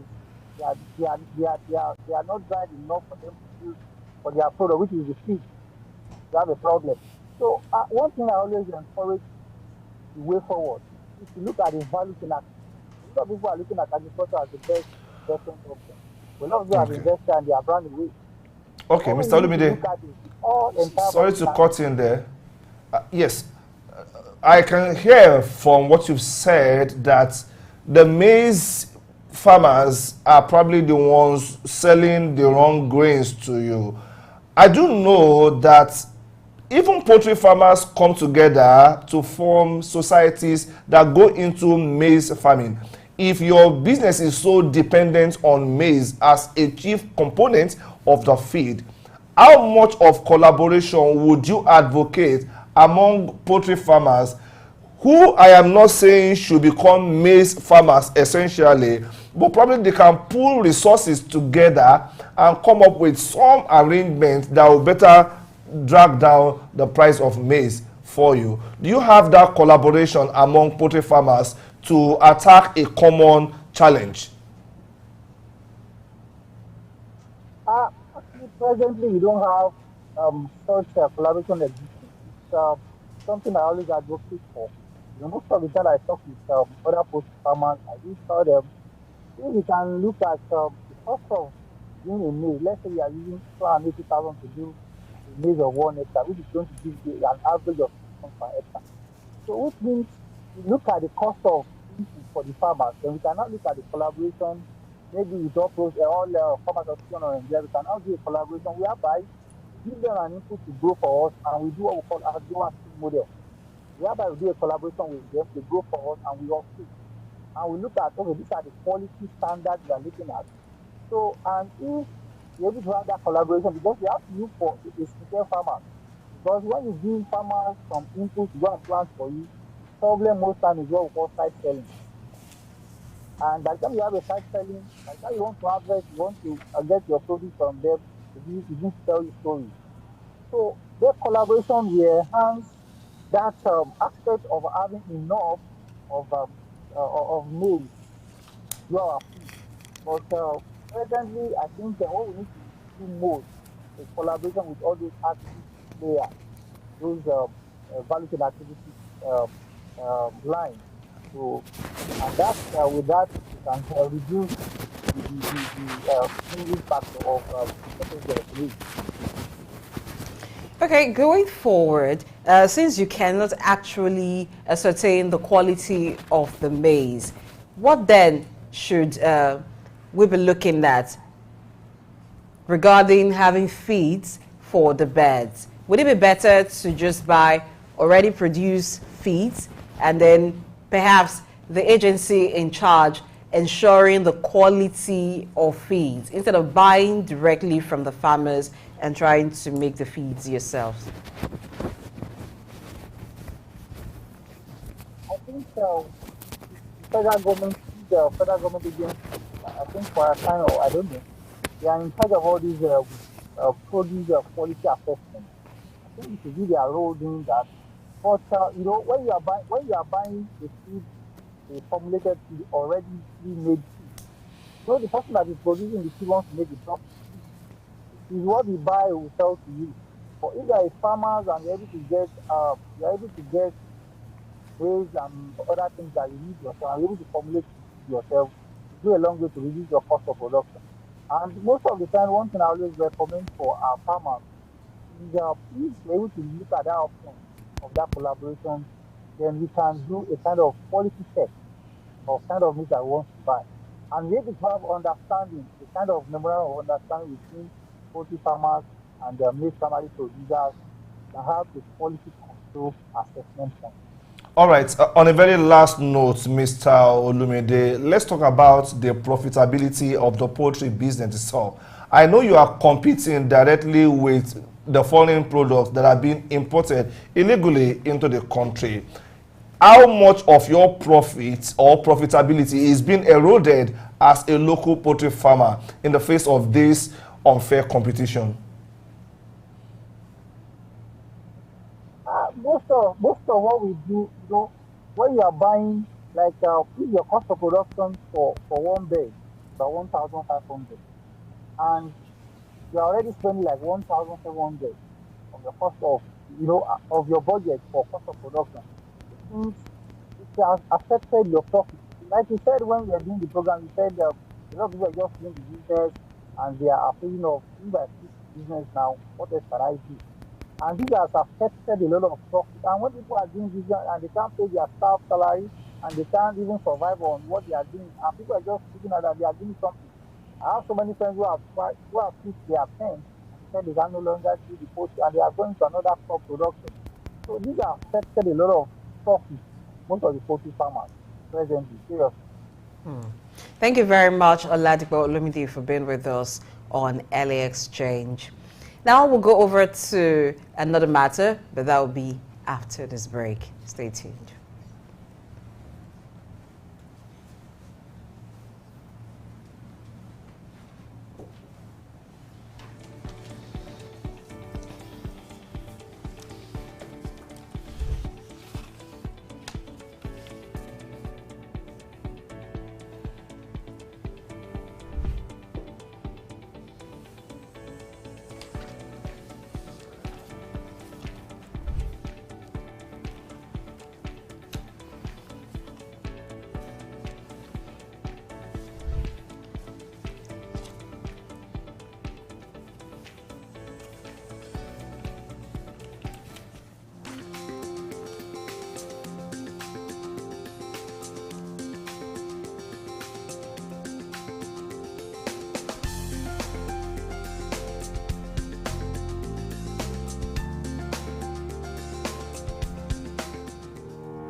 Leadership is basically built on trust. Trust is the currency of brand, and the leader's brand is what attracts people to him to be inspired by it. Trust is the currency of brand, and the leader's brand is what attracts people to him to be inspired by it. And that trust is built on three key pillars. And the first one is basically being your true authentic self or your credibility. And the Greeks call that your ethos. The second one is the rigor of your logic, the soundness of your discourse. And that's the Greeks called logos. And the third one is your empathy. And that empathy the Greeks call pathos. As a leader, people see and sense from you your distraction towards them. And think about the person that you visit your most distraction to, be it your spouse, be it your colleague, your staff. The one that you visit the most distraction to is the one that you most withhold your empathy, and they can feel it. Think about it. Somebody sitting in front of you and interviewing for a job, and they keep looking at their phone. How likely are you to give them that job?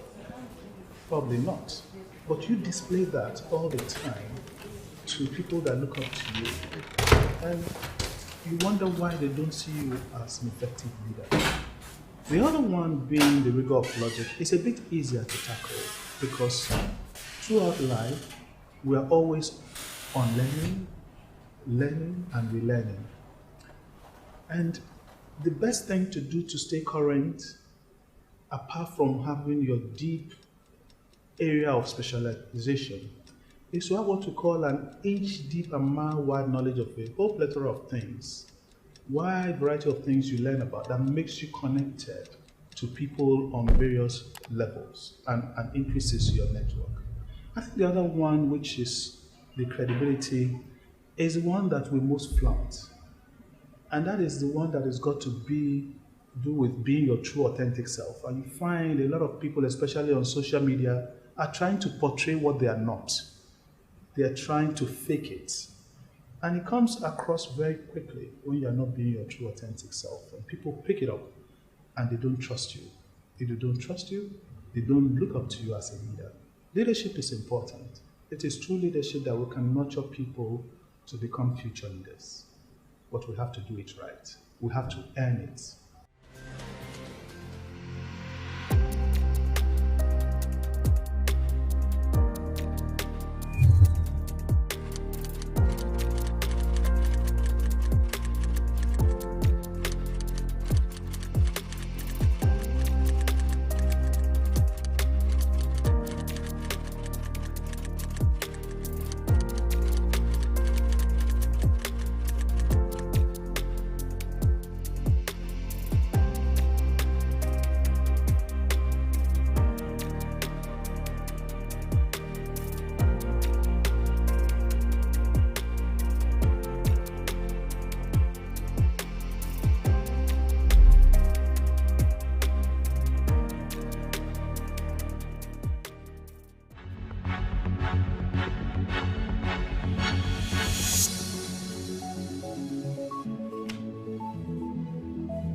Thank you, Mr. Austin Okere, for that daily dose of motivation. I hope you were motivated.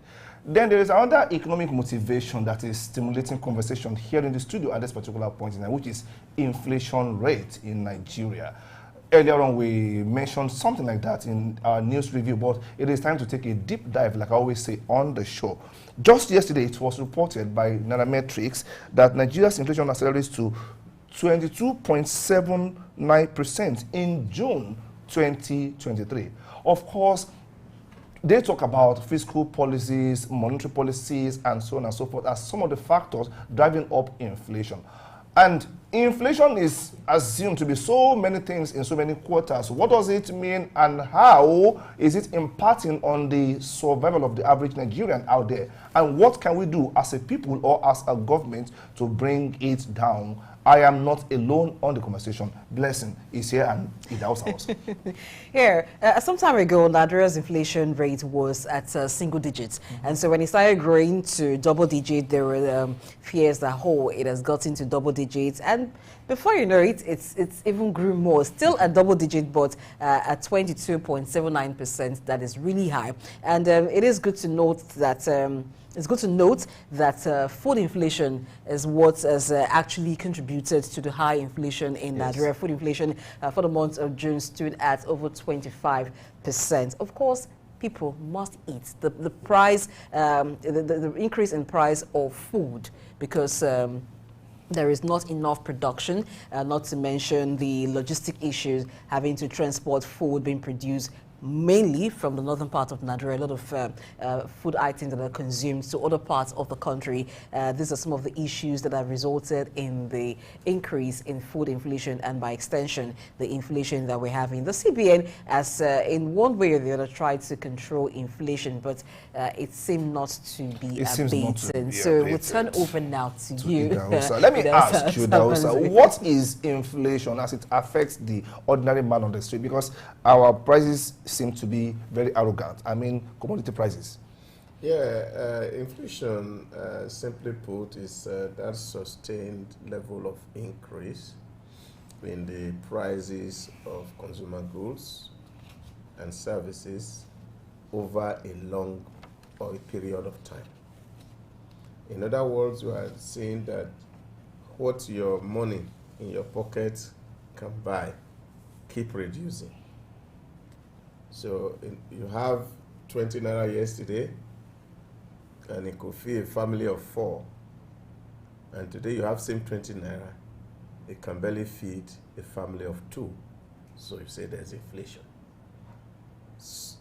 Money there, but it's conditioned by the forces of demand and supplies of both goods and services. Usually measured using the consumer price index to say, okay, what's the percentage change in the price of consumer goods, or the producer price index, what has changed in the cost of production, whether raw material or other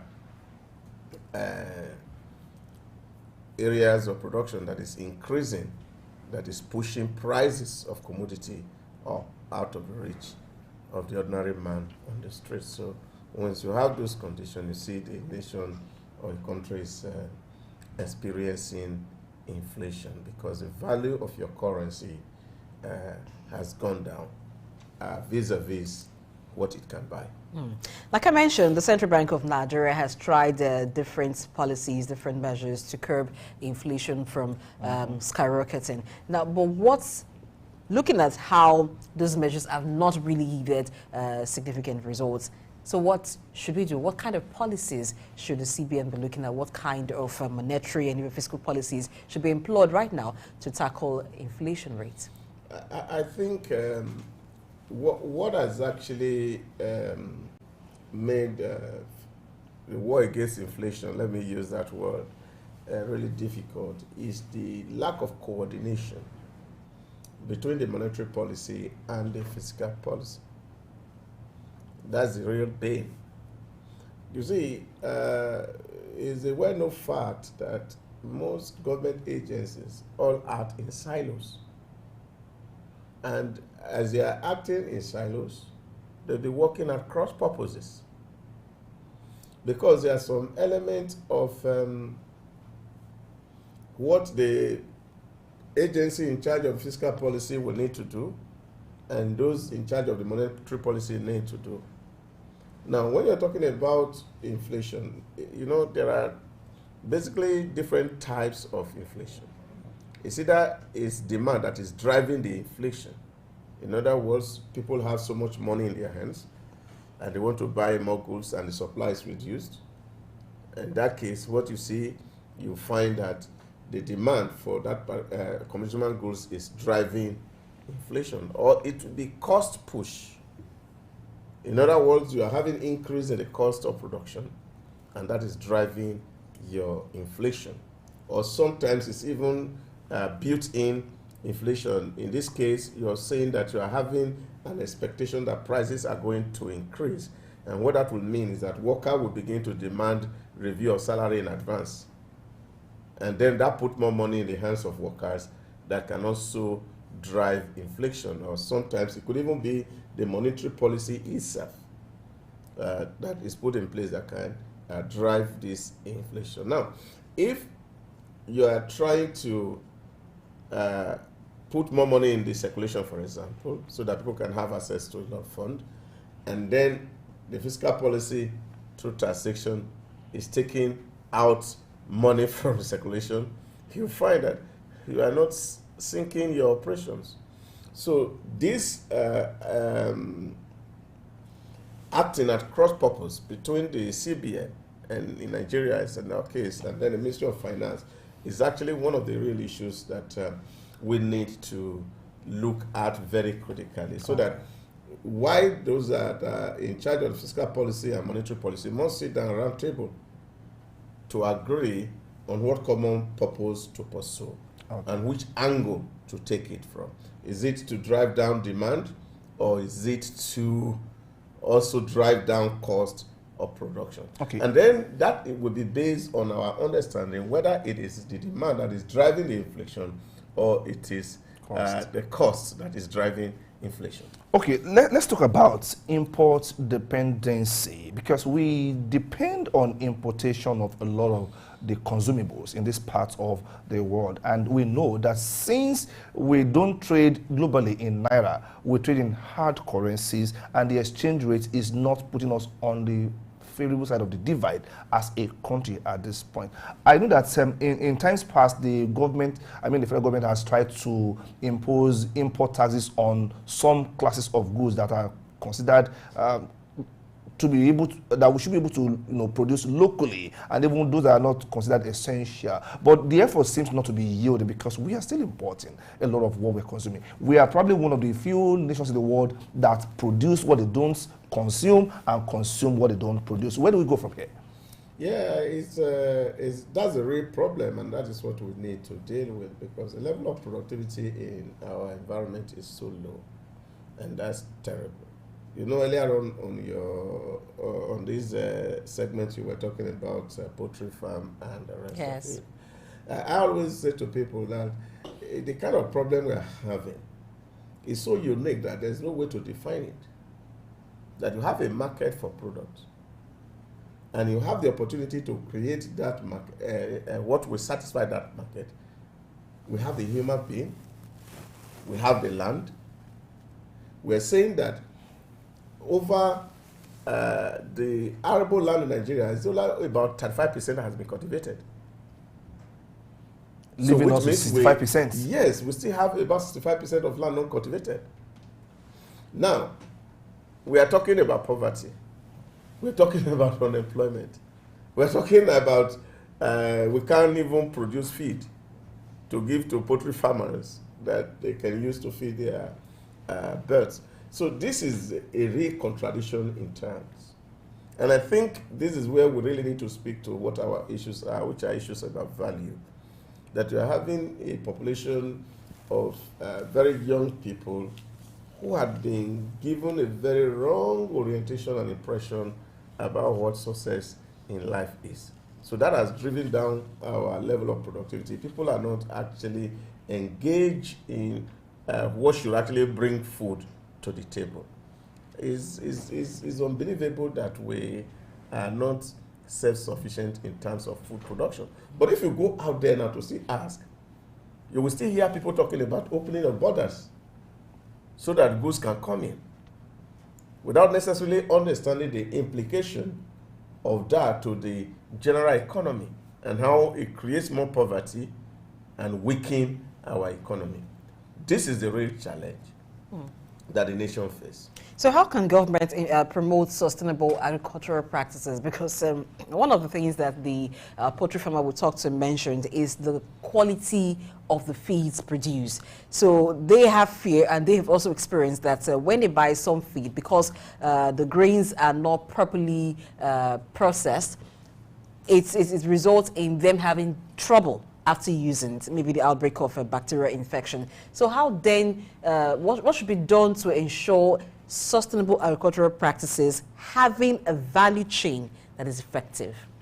You see, one of the things that I would have actually loved, I wish this government could do that will have in the immediate really drag down inflation, is the proposed 500 billion naira palliative to be sunk into agriculture, so that you don't just start dashing people money. If we invest 500 billion in the agricultural value chain, in the next 3 months, we will begin to see the effect. Take for rice production takes only 3 months from planting to harvest. Corn is almost same. So if federal government decide to say in different geopolitical zone, we're just going to put 100 billion to produce 5 or 6 different type of grain, we will have food for reserve. And government, we can do this.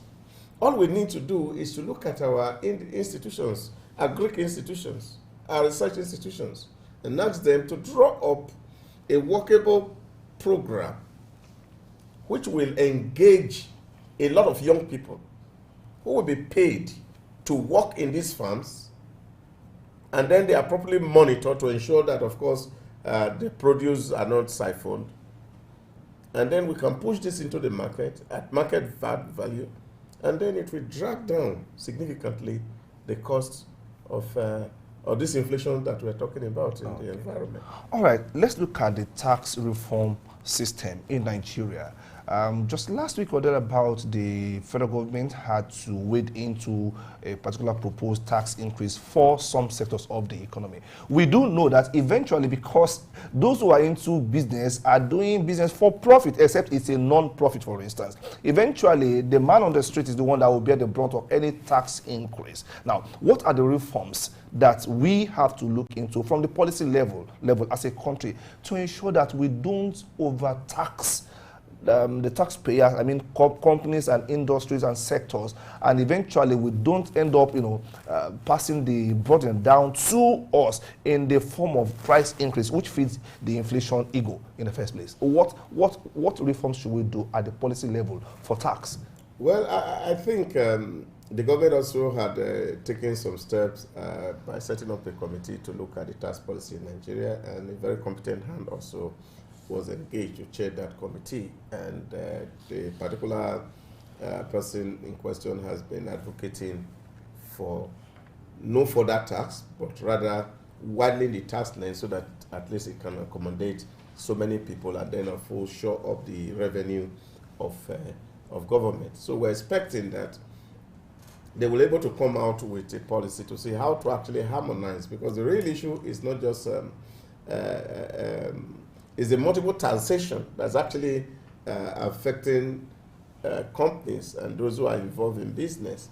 Local government is taking some, state government is taking some, and then FRS at federal level is taking some, and all these things, they all are pushed down on the head of the final consumer, and then they don't even have disposable income to be able to produce what is purchased, and therefore there's a glut somehow. The company can't really make profit, as it were, because the buying power of the common man on the street is reduced. So if my buying power reduces, which means the person who is producing can't make adequate profit. And if he's not making profit, so he cannot employ, he will be thinking of reducing his workforce. They cannot expand to accommodate the teeming population of the youths who are seeking employment. So it will all be negative to economic practice, and this is what has been happening over the years. So what government need to do is that, I say this everywhere, government is supposed to be a facilitator, not a controlling agent. Because what our government has done over the years is to control the process of business, so people are not able to make profit. So there's no competitiveness in the business environment. And you see different people are advocating and they are making their proposal to government. Of course, you know, when people are making proposals, it's only what favors them that they think about. Definitely. And that's why we're talking about local content, local content, local content, even when they don't have capacity. Even when they are asking for, it's going to increase costs. So we seek all this waiver. At the end of the day, same price is going up. So the economy is not competitive. So what government should do should actually be a facilitator, a mediator between the strong and the weak. That's the function of government. Government is not there to just support one side against the other. You have to mediate the fight, because the real war here is between the common man on the street and the business owners. So the government should be an unbiased umpire for mutual benefit for both sides of this divide.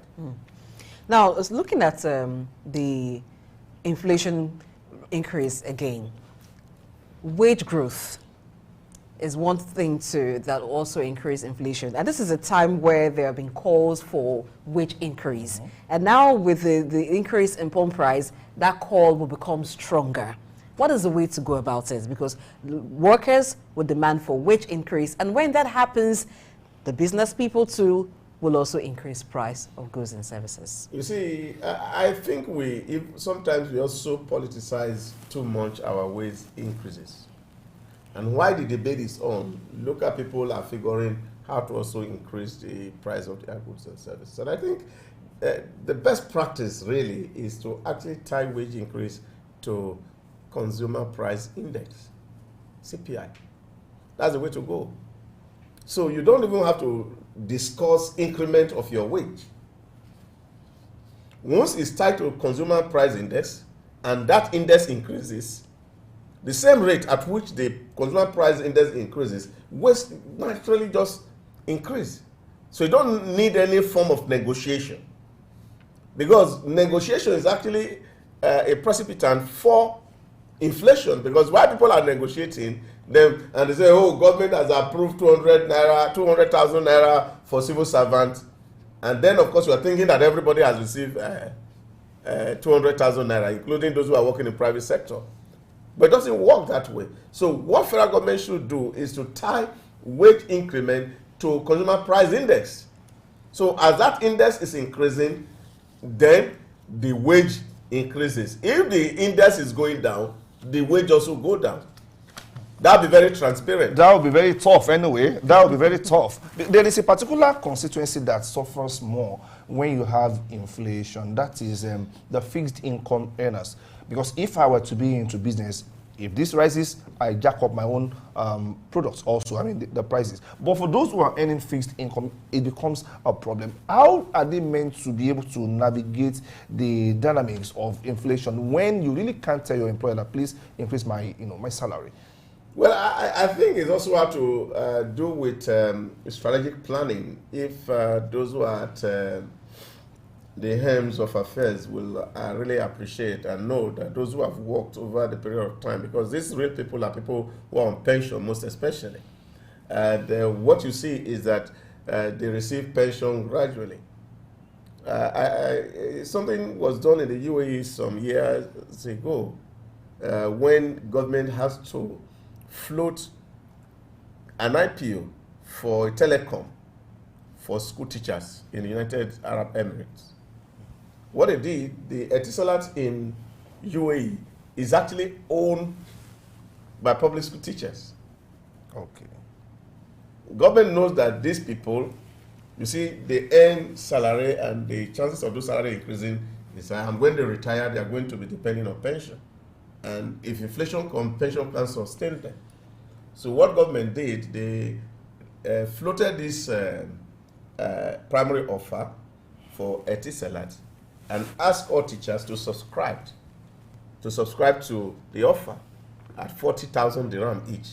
But they also know that the teachers had no 40 dirhams to subscribe. So government actually paid on their behalf and programmed it to be taken away from their salary monthly until they were able to fully pay it off. Now, what has done is that over the year, Etisalat has become a very big company in the UAE, and they are even making more money than the Dubai mobile. So, they are no longer just collecting salary. Now they are also collecting dividends at the end of the year. So, which means even if inflation is increasing, it won't affect their asset.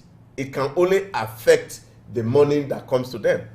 So while they are losing on one end, they are benefiting on the other end. That is very strategic. So those kind of strategies, what government can actually think out of the box to see that people are not allowed to consume everything they earn monthly, and see how they can also invest in assets, so that even if inflation is eating up their salary, their pension, then of course they can gain from the asset side of the economy. But this has to be a deliberate policy by government to encourage people to begin to think about life after retirement, which most of the time we don't think about. Okay, now the uptick in inflation rates was actually driven by food inflation, but following that is housing, water, electricity, and gas. What do we do about this other items that increase the inflation rates? Yeah, housing, water, gas, electricity. We spoke to the issue of the, especially energy and petrol, which of course is one of the biggest issues. You see, the figures are good now and they are marginal. I'm expecting really that the July figure will be worse, because we have not factored in actually into what the data that MBS has given to us now, the removal of the fuel subsidy or the full liberalization of the downstream sector has not been factored into this one, because that happened from July 1. So the data that was collected for June, so the data that are going to go out for July will be worse off than what we are talking about now. And probably August will be worse, because we are seeing a spiral in the increase of petrol. Yes. So, of course, which means there's a whole lot of uncertainty in the ecosystem. And what does this also mean is that it also affects investors who are thinking, this is so unstable time, this is so uncertain time, and you don't know where actually to put your money because you don't know what's going to happen. So speculations here and there will have to make some investors to retreat. So this is also a danger. And this is why really government must step up its game in terms of stopping importation of petrol. And I don't think that's a rocket science to build a refinery. If we cannot build, we can actually ask people to come and build it here. And so that we won't be having to ship our crude just away like that. We can refine them. And all the other products that are associated with crude that can also help other area can actually give us a whole lot of leverage. Okay, on the issue of importation of petroleum products and exporting our crude, that brings me to the issue of diversifying the economy, which has become like a cliche. We talk about it every time with no real intention, no real political willpower to make it happen. Of course, we are looking into some other sectors. What can we do in practical terms to ensure that we are less oil dependent? Because that is still the major source of our revenue as a country. And because the price is not even fixed by us here, it responds to the global demand for oil and global pricing system. How can we, in practical terms, do the diversification of the economy beyond talking point now this time around? Yeah, it's a whole lot of challenge. We talk so much about everything. It's not really that the economy is not diversified. Our economy is diversified because if you look at the contribution of, for example, the crude to our total GDP, it's just about 5%. I hope you realize that. Yeah, definitely. It's just about 5%. Agriculture, for example, is contributing up to about 25% to our GDP as we speak. So it's not about diversifying the economy, so to speak. I think it's actually gaining value in terms of revenue from these other area of our economy that is actually of importance. And that's where we need to stress that it's not about producing for your local consumption alone. It's also producing for export so that you can earn more foreign exchange to meet the demand for forests by your citizens. This is where the balance is, the balance of trade challenge. That the trade, the balance between import and export is what the real challenge is. How can our goods and our services start to access the international market, and then they will become acceptable and also foreign earner, so that we are not just earning through crude alone, but we are also earning through other products that are going into the market. Now, that requires excellence. That requires a lot of competence building, capacity building. This is where we will need to deliberately invest in our research and development. R&D. No nation survives without R&D. And if we are not putting more money into research and development, we cannot grow the competence and the capacity that we need to be able to compete in the international market space. A while ago, while you were talking, you mentioned investment so that those who are in active service now can begin to make investment for the future. What about those in the informal sector? What about the vulnerable, as we talk about in Nigeria? What effective social safety nets should be in place to take care of them in this time? Because obviously the purchasing power of many has reduced. Well, like I said to you, I don't believe in these handouts, which people call social safety nets. I don't believe in it at all.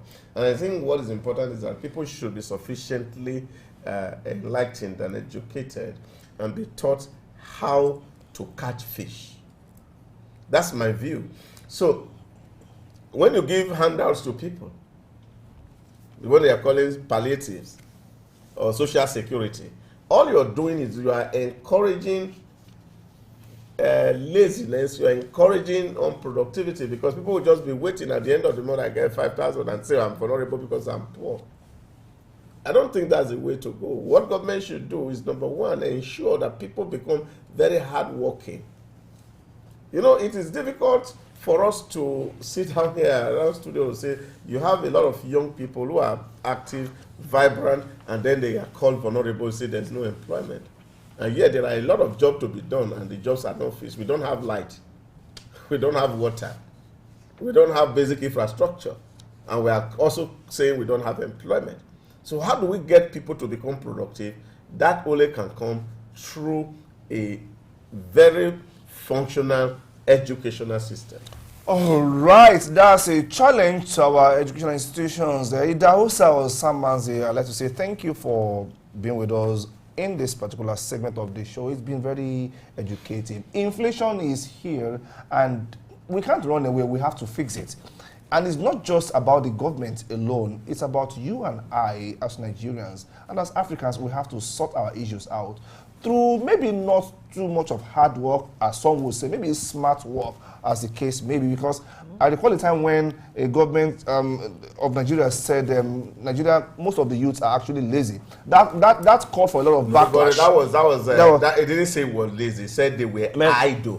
He called them lazy. Let's not even argue that. No. Okay. He didn't say they were lazy. You see, this is a problem of poor reporting by the press. The president actually said the youth are idle. In other words, there's a difference between idleness and laziness. But the narrative there that was but you see, because somebody misinterpreted that word and took it out of context. Okay. The president never said the youth were lazy. He only said the youth were idle. And I can challenge you to go back to the YouTube where he actually made that statement, and you will be sure that he never said the youth were idle. Thanks for setting that right. Okay, not wanting to be idle after active service is the reason why people must plan and think ahead of what next next to do after service? When you retire, what is your plan? What do you intend to do? Are you going to be home reading papers and just be the one to bid those who are going out farewell, and when they return also welcome raising them? grandkids. Oh yes, going for, as they say in Nigeria, omugo for the women and for the men attending one age group meeting after the other. We'll go on a quick break and we'll return. We're looking at the plan for retirement. It's a travail for retirees, and so that's part of the program today is one you don't want to miss. You may not be at that stage right now, but you want to look ahead, because early planning definitely give you edge in the future. Stay tuned.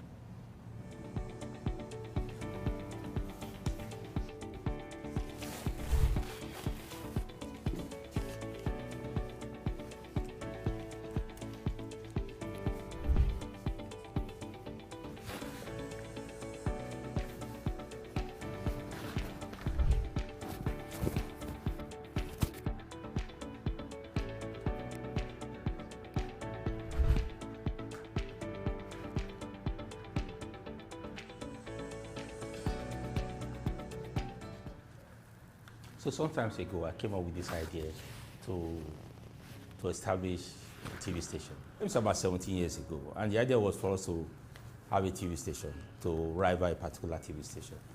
And the more we grew up with the project, we found out that there's no need for us to try to rival a particular TV station, but for us to come up with our own unique TV station with a very good platform. So the Soap News is a product of research of over many years. I have a very strong background in research and development with over 22 years. And so the Soap News is as a result of this, my years of experience, exposures, and travels. And that's why we have this TV news, the Soap News today. And we are proud to say that the Soap News is a product of Wash Media. Wash Media is the owner of Wash Radio, an mobile radio station for the upcoming youth and of course the young entrepreneurs to have a platform to showcase what they do and to be able to celebrate them as well. So that is the idea. We tend to demystify the norm. We tend to carve the ordinary to extraordinary. We tend to be one of the leading news platform in sub-Saharan Africa. We also intend to be the ideal workplace for all journalists or media professionals that say, okay, look, I would want to work with a media TV station because they possess the qualities that are irresistible and yet hard to find among the media organizations in sub-Saharan Africa. Yes, we try not to make it boring. We want to make it captivating by the content, like I mentioned. So say it's a business news, not necessarily mean that we are 100% not considering the fact that we have the upcoming young business people among ourselves. Not forgetting that we have the skit industry. One of the major work is for us to do evaluation and do a critical analysis of the skit industry to know the value of the skit industry.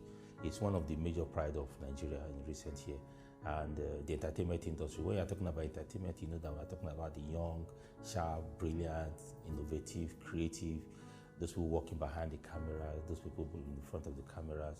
So we are exploring all angles to see how we can capture everyone from the business perspective, who give value to every project you do. So if you're a market woman and you sell tomatoes, you want to give value to your project. So we are not focusing on the big people as well only. We are also looking at how to give value to the man who sells corn on the street or the market woman that sells tomato in the market.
In a rapidly changing economic landscape, young Nigerians are facing the imperative of securing their financial future through retirement planning. As the nation's youth strive for financial independence and stability, questions arise on the viability of traditional retirement schemes and the need for forward-thinking strategies.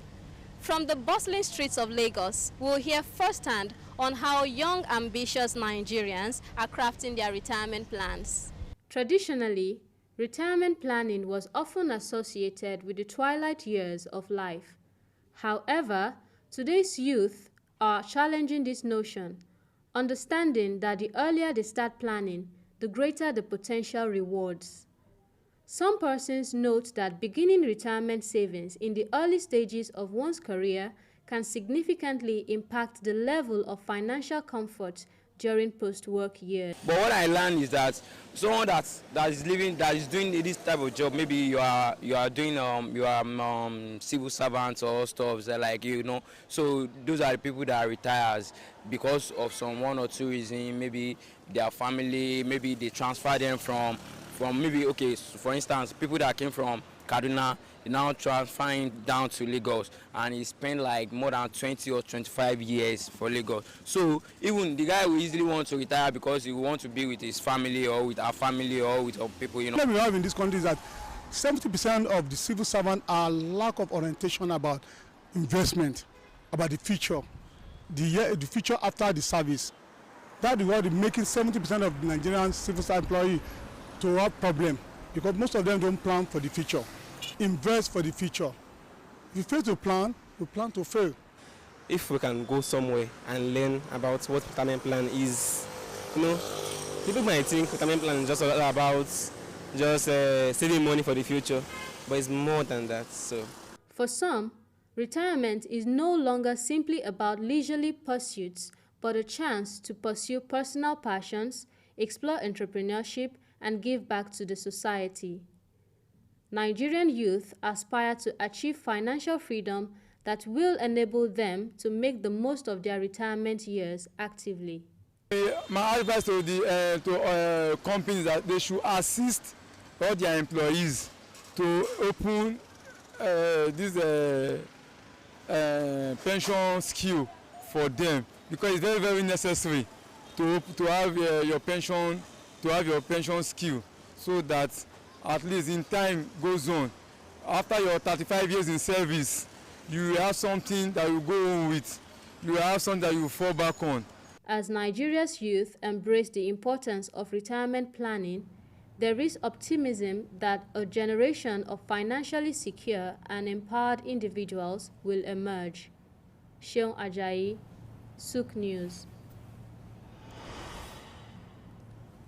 Welcome back. That report there sets the tone for the next phase of our discussion, which is the last for the day. I remember my first day in office, my first day as an employee somewhere. And we had this induction for us new employees or new recruits, as the case may be. And the man that was in charge of that induction ceremony asked us the very first question. After his welcome speech, he said, "When are you retiring and how are you retiring?"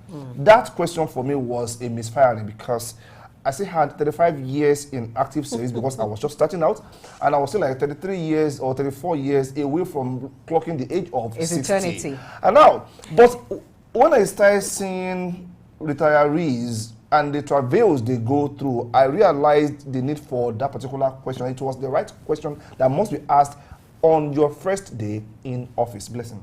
Yes, you know, I jokingly said for 3 years or 34 years is eternity. You know, that's what it seemed like at the start of work when you get a job. And then maybe, particularly if you get a job very early, you're thinking, oh, I still have a whole lot of time to do that. But time waits for nobody, because before you know it, the 35 years you will clock it and you're retired. Not even every person in civil service, because it's even civil service that does 35 years. If you're working in the private sector, you get to retire even before that, or way more than that, depending on the sector that you're in. So not everybody gets to that 35 years benchmark. You can be retired before that time. So it's good for people to start planning. And there's one thing a respondent said. People said some people while they're in service or during the service years, they set money aside, whether compulsory because there's a scheme set up for that, or they just do it through their own initiative. It is not enough to set money aside. What do you plan to do with that money? Are you planning or are you acquiring skill for a business you intend to set up with that business? Because you find that after some people retire from many years of service and you're paid gratuity, they just take the money and go into a business they've never been involved in before, and then the money goes down the drain. Okay, let's not just take it personal. You're not there yet anyway, but you should start planning. I will get there someday, so I'm thinking of that as well. Okay, we have with us Sam Olowuje, who is a Director of Policy, Research and Development for Femi Walsh Limited, owners of Soup News and Walsh Radio. Sam, good morning, welcome. Indeed, my pleasure to be here. It's a pleasure to have you here. So how early should an average worker start planning retirement? Do you agree that it should be from your first day in office? Actually, retirement planning starts from the day you start working. Why is that?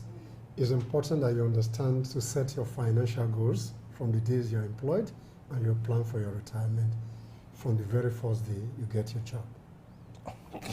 It's important so that you're able to create your future when you start working. Okay. Regrettably, that's not the practice around our environment. Maybe as we go into the conversation, we're able to provide some suggestions that will help the public to understand those issues. Okay. In planning for retirement, what are the factors to be considered? What should a person who's in service, who's working, begin to think of as they know that someday they will retire from whatever job that they're doing? What should come to mind besides thinking of setting money aside? All right. Retirement planning is a process. Like I said earlier, from the day you're employed, you have to set that process in motion. And essentially what you do first is to set your retirement financial goals, which are dependent on your current earning. So you're able to you plan, just like you have your career path. That's how you have your retirement path, which is driven essentially by your earning, which you can anticipate that you're going to work essentially for 30 or 35 years, as the case may be. So the planning, your financial goals are some of the requirements dependent on your current earning. We should do a long-term plan over a period of time. Those in financial service call annuity over time. Okay.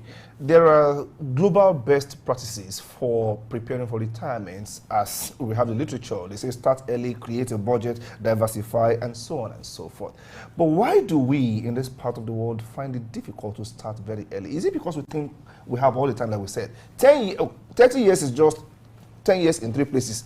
And 10 years is just 2 World Cups and 1 Nations Cup. That's how I calculate it, okay? 2 World Cups, 1 Nations Cup, you have 10 years. In bulk like that. Why is it a problem for us to start early, if that is one of the global best practices for planning for retirement? I think number one, we have a cultural issue, because we're in a family system where we have extended family practice and people can get support from their extended family on the one hand. 2, there's a lack of adequate education in terms of retirement planning, which we just spoke to earlier. All right, let's look at the contributory pension scheme, the way it is run. Even private sector have keyed into that, not just those in public service. But the way it usually is, there's an amount of money that is taken from the employer's salary, and then the employee also contributes a certain percentage to form that, and that is kept for a certain time where the employee can have access to it. Looking at the way it's run, money is just being saved.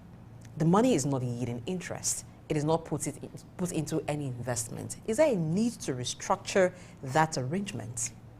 Thank you very much. I think the 2000 Pension Act, which was reviewed in 2014, actually have room for investment. Those monies are invested and interest are paid for those money. In terms of the contributory pension, staffs are required to pay 8% of their total earning, which include the basic pay housing and some other allowances, which at the age of 50, they can have access to. I think the problem is that there's not much education, like I said earlier. Some of the retirees don't even understand the contribution pension scheme. Therefore, there's a need for the pension commission to provide adequate information.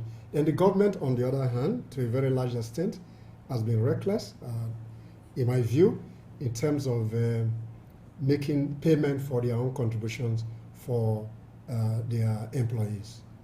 Let's look at that again. You mentioned that investments are done with the money that is being contributed and saved for the employees, and then there are interest paid. How much of interest are paid? And what kind of investments are they into? Should we also be looking at a point where this money, after a certain period of time, if a person is to work for 35 years before retirement, maybe at a certain time, maybe after the first 15 years, a tranche of that money is given to you to go make some investments. So you begin to try your hands on whatever business you do, compared to waiting when you retire, and then that is when you let me back you up there. Let me back you up there.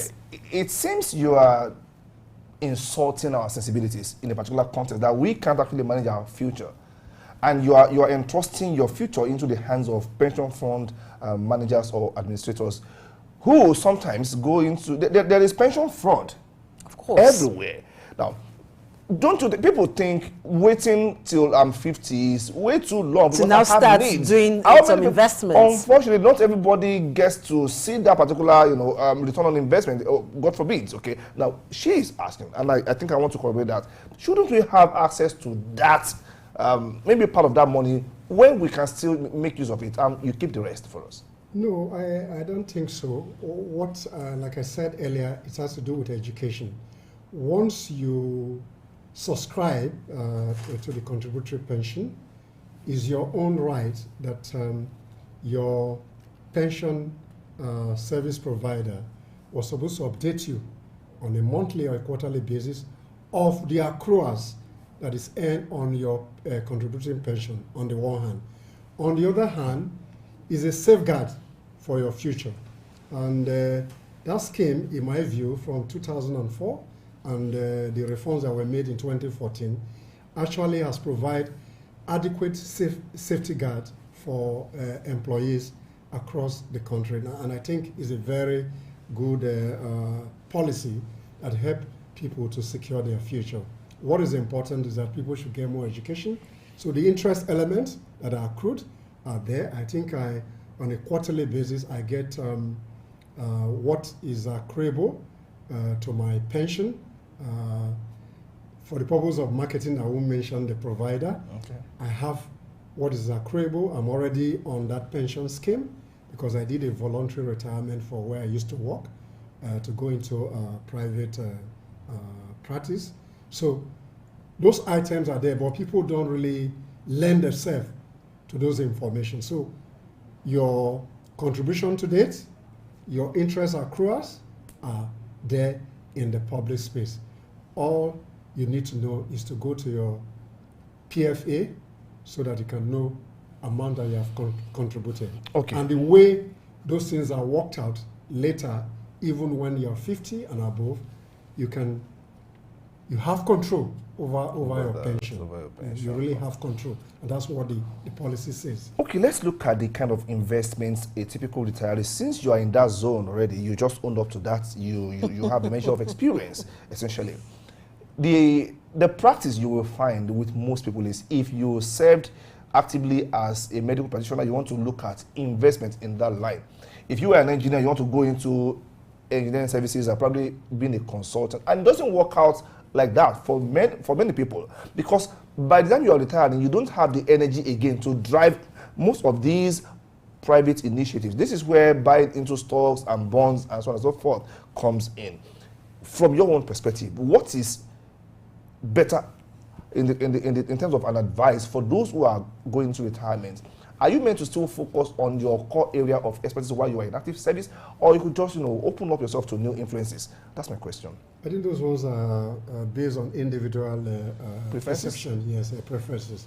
But what is important is that while still working, like I said earlier, you need to set your financial goals from the day you start working. So beyond your contributory pension savings, which is just an element of your future investment. So you can have a portfolio of investment, you can invest into stock, real estate, those are normal investment. So contributory pension is an aspect of an investment for your future. So your total investment portfolio is determined by your own financial goal that you have set for yourself and is driven from your financial discipline. So while working, you must set aside certain elements of your earning to put into investment for your future. So if you have a business interest, you have a passion for a particular sector, it's while working that you can make such investments. So your investment decisions are essentially personal decision and is occasioned by personal discipline. Okay. So more often than not, people don't even seek counsel for financial advisory services that are open. So you need to contact a fund administrator who can help you plan your future in terms of retirement planning, investment planning, as the case may be. To invest, you must have some money or something to invest. Prompt payment of gratuities. One issue we've seen in Nigeria is the lamenting of pensioners. After service, some are still waiting 1 year, 2 years for gratuities to be paid. How do we address that? I think that's a challenge, particularly from government agencies. I think the government needs to improve on that. Once you retire, you are supposed to be entitled to your gratuities, and this happens in well-structured private sector. So you're going from the day you're leaving the services of your employer, your gratuities are paid. But that's not the case with most government.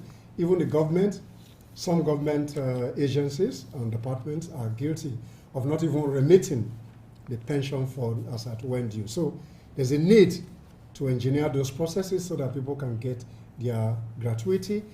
And by law, contributors know that once you are 50, you have the right under the Pension Act to go to your pension providers so that you can get 25% of your contributions, then another 25%, the 50% that is left is programmed for you to enjoy in your retirement. These are things that the awareness needs to be created so that those who subscribe to those contributory pension need to know that they have control over their contribution.